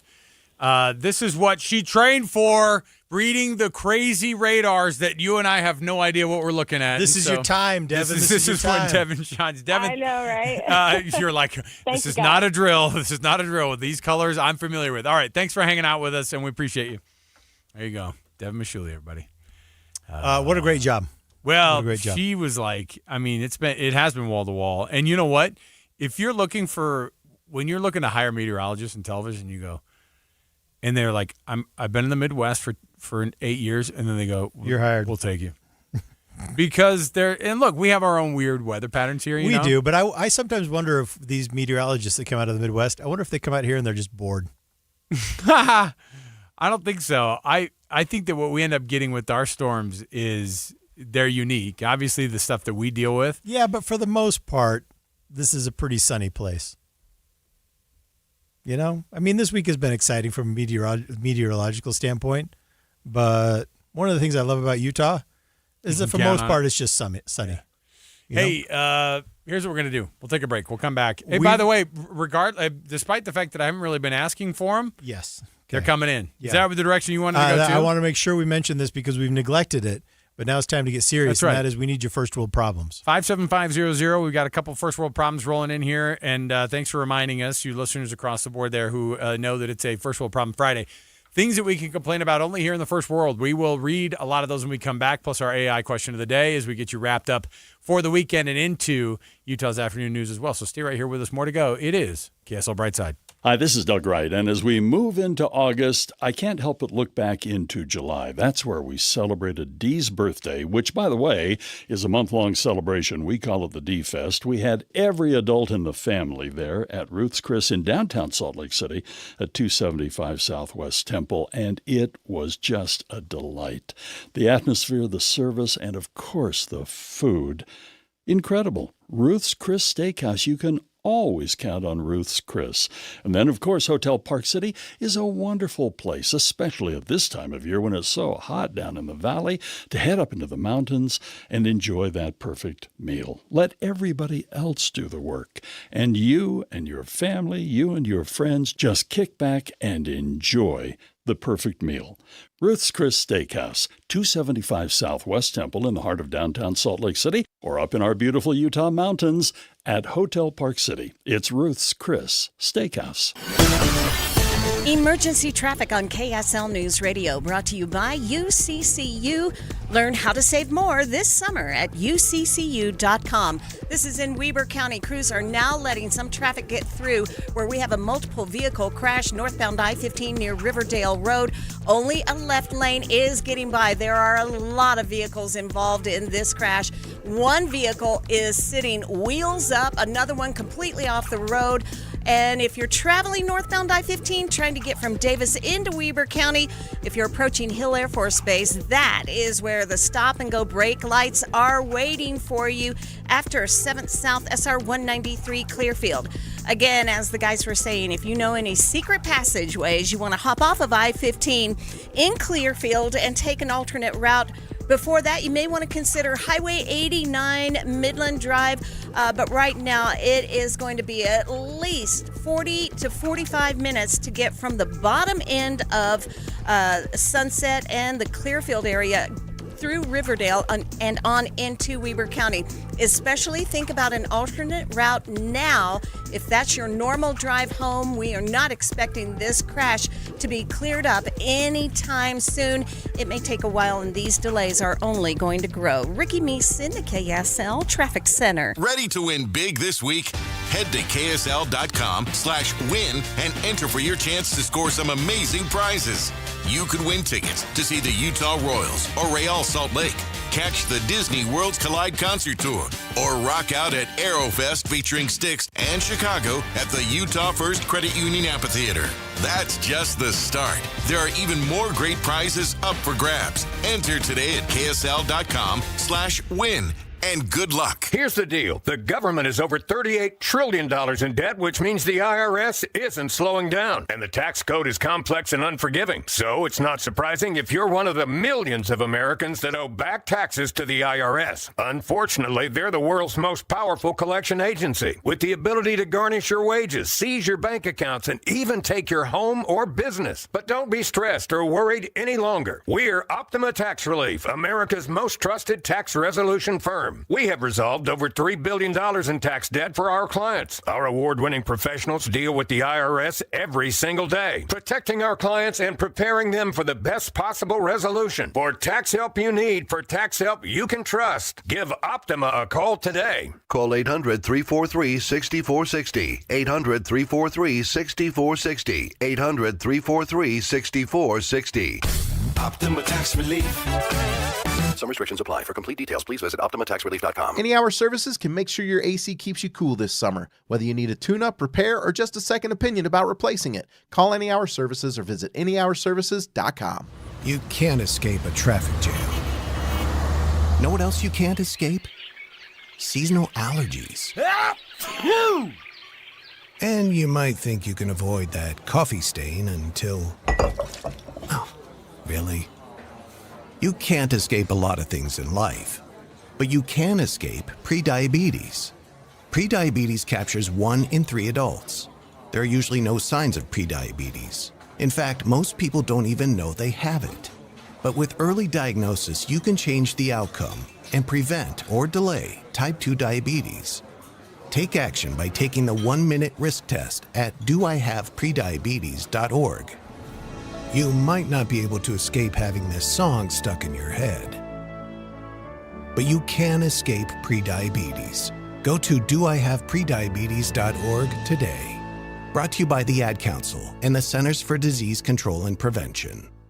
KSL Brightside with Ethan and Alex. The news just keeps getting weirder on KSL News Radio. All right, welcome back. You're listening to the last segment, the final segment today of KSL Brightside. Before we move off onto our Friday, we pass this studio off to the afternoon news. And they're going to keep you up to date with all of the breaking weather and traffic that we've had. It sounds like things might start to be loosening up there in Weber County and Roy, where northbound I-15 was closed for a period of time while they had moved a bunch of vehicles out of the way. It was a multiple vehicle car crash, and it looks like things are still very, very slow and probably a lot of standing around still there. But at least there does seem to be maybe some relief out there. That's what I heard from Ricky Meese's traffic report. But I would expect that to continue to be a sore spot because now we're just getting into the traffic part of the day. So, if you've got a special way to get up there that's not northbound I-15. If you have that special someone you want to give a phone call to right now as you're stuck in traffic. You've got a secret shortcut. Reach out, tell them remember that Simpsons episode where he joins the Stone Cutters? Oh, yeah. And they have their own freeway tunnel? Yeah, they have all the shortcuts. Yeah. The Stone Cutters. Millard, we got a couple things going on here. So I know we've got some imaging for first world problems, and so I'm going to can we jump in right here and do some first world problems? Let's do it. Serving up a dose of perspective as Ethan and Alex read your first world problems. So smooth. That's right. Your first world problems are those problems that just annoy you or amaze you, infuriate you, ruin your day. They're also problems of the type that you would be embarrassed to share them with your pioneer forefathers. They're like, what are you complaining about? Too embarrassing. Well, it's that they didn't have enough of the dirty soda pumps that I like in my soda place. Mm-hmm. And then, your great-great-grandpa, what's a good Utah great-great-great-grandpa name? LeVar? Zira? LeGrand? Thera? Yeah, LeGrand? Thera? I don't know. What kind of a name is Thera? I'm trying to think of just You're like not the from most. here, are you? No, You're just not like from here. Well, but a deep cut. Well, I have them. I have pioneer names in the. We have some weird names in my. Yeah. Vera would be a good one. Yeah, Vera's a great name. I do have an aunt, Verla, but my grandma was also Verda. Oh, Verda. Verda's a good one. Right? Verda's a good one. Verda. That's my grandpa going Verda, and my grandpa's name was Theris. He really was? Theris, yeah. I thought you were just making goofy noises trying to come up with a name. No. Theris. No. But I did have I had like a great uncle Zeldin. It just blew my mind. Hey, so anyway, what would they think about when you started talking about the pumps being out on your dirty soda at your soda place? They wouldn't be They'd impressed. be like, "Excuse you?" All right, send those into 57500. Verda! Here's one from Ryan. I had to tell my kids they can't play sports after Alex said earlier this week that he spends 5 figures on high school golf. It was 4. Mid-4. Mid-4. The mid-4. Yeah, digits. That's good. But you know what? Good save, Alex. I good bet save. over the years, I bet we're approaching it. I bet we're approaching 5 figures. First world problem. My main floor dishwasher broke down recently, so for the last few days, I've had to haul dishes downstairs to put in the dishwasher in our second full kitchen in the basement. Did you notice that they had This to be is like, a perfect our second, comma, perfect full kitchen. Yes. It's not your garbage not kitchen. a wet bar. No, what is this? No. Oh, yeah, there's a sink down there. That's not a kitchen. Don't give me it's got a microwave and a small stove down there. No. Full kitchen only. Full kitchen. Yeah. Very good. All right, the speed bumps and my fully covered parking garage at my full-time, well-paying job. Yeah, speed bumps in your parking garage. I mean, come on. They just do not trust you. They don't trust you. And you should quit. Here's one from Ben. Utah needs rain to end the drought, but our storm drains can't handle that much rain. See, that is the thing about being in the desert. We need rain. No. We need rain. No. Fine. Here is more rain than you could possibly imagine. I will say somebody's saying too much ice in my swig drink is actually a problem. They're stealing from you. Yeah, too much ice in your swig drink is. That's not a first world problem. That's a felony. They're trying to pad out straight to jail. Straight to jail. Trying to pad out their margins. You can't just like go in there and go, hey, it's $4.50 for a soda here. When we stop at the gas station and get fountain drinks. Are you a non-ice guy? No, I do ice. I can't do no ice. My kids are no ice. They are disgusting people. Zero ice. Because if they're trying to save $1 and they're like, I get so much soda. They get more. Yeah, they get more soda. I hate it lapping around in the cup. You know what? That's the thing is when you're in the car, you need the ice. The ice acts as a baffle. Buffer. It's a baffle. Yeah. All right. Here's another first world problem. Wendy's is out of baked potatoes. Like forever? Or what are we talking about? I don't know. Like right now? I have no idea. Or if they stop making them? Because I'm going to be honest. A Wendy's baked potato was amazing, but also I say that having not ordered one for 12 years. You know what I mean? Like, the Wendy's baked potato used to be a thing. Can you still get them is my question. I think so. I'm too lazy to Google it, though. I'm not going to Google it either. We got another text that says, can you please read my first world problem on air? No. The answer is no. We are not going to. So grow up. But we really appreciate you thinking of us. No, we don't. When you shared that, we really don't appreciate at all. it. We don't at all. Now Alex Brown is on the board. He's like, I think they've piqued my interest on this. You can look it up, Alex. Do not go look it up. Okay? Do you want to do an AI question of the day? No, I like these first world problems a lot better. You like the first world problems a lot better? Yeah, I all do. Right. Well, then we've only got like another, I don't know. We've got another minute and a half. So we're going to need another minute and a half worth of first world problems coming at 575-00. But I will say, Alex, the one I connected with is the one about Utah needs to end the rain to end the drought, but we can't handle all this rain. But that's a feature of the desert, you know. That's a feature of the desert. So, all right, I guess I could look up and see whether or not Wendy's still has their baked potato. No. Well, you should ask Copilot. That would give you the right answer. They still have it? Oh yeah. Alex Brown says he confirms confirmed. it. Okay. Well, so if they're out of it right now, that's a temporary solution. But I get it. I mean, it's not a good thing when you've run out already. Is there a potato shortage? They need all the potatoes for chips. That's the problem. Who does? America? Or are you talking about, because they don't make, are you talking about fries? Are you trying to say fries? I'm trying to say potato chips. Oh, I thought you were trying to be British and be like, Wendy's needs it for the chips. No. That's what I thought you were doing.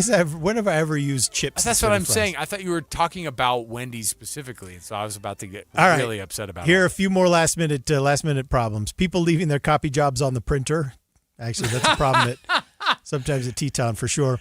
You're just like, who got fired? Sugar-free coconut syrup was out, so we couldn't make sunscreen Mountain Dew today. What is sunscreen Mountain Dew? It's classic. Smells like that old lady walking past you at the pool. Oh, we got one from Caitlin. I wanted a Frosty yesterday, but it was raining outside, so I didn't want to go get one. From our Caitlin? Yeah, from our Caitlin. Oh, she did say she wanted a Frosty. She's trying to bail us out. That's difficult. That's difficult for somebody who was ready for a Frosty and you didn't get it. Yeah. Britt Johnson standing by. You know what that means? Utah's afternoon news going on here. Get your news, traffic, and weather right now. Stay dialed in. KSL FM Midvale. KSL Salt Lake City. From the KSL Common Spirit Health Studios. This is KSL News Radio. Utah's news, traffic, and weather station. It's 3 o'clock at KSL News Radio. I'm Britt Johnson in for Jeff Kaplan. It's 79 degrees and cloudy in Salt Lake City.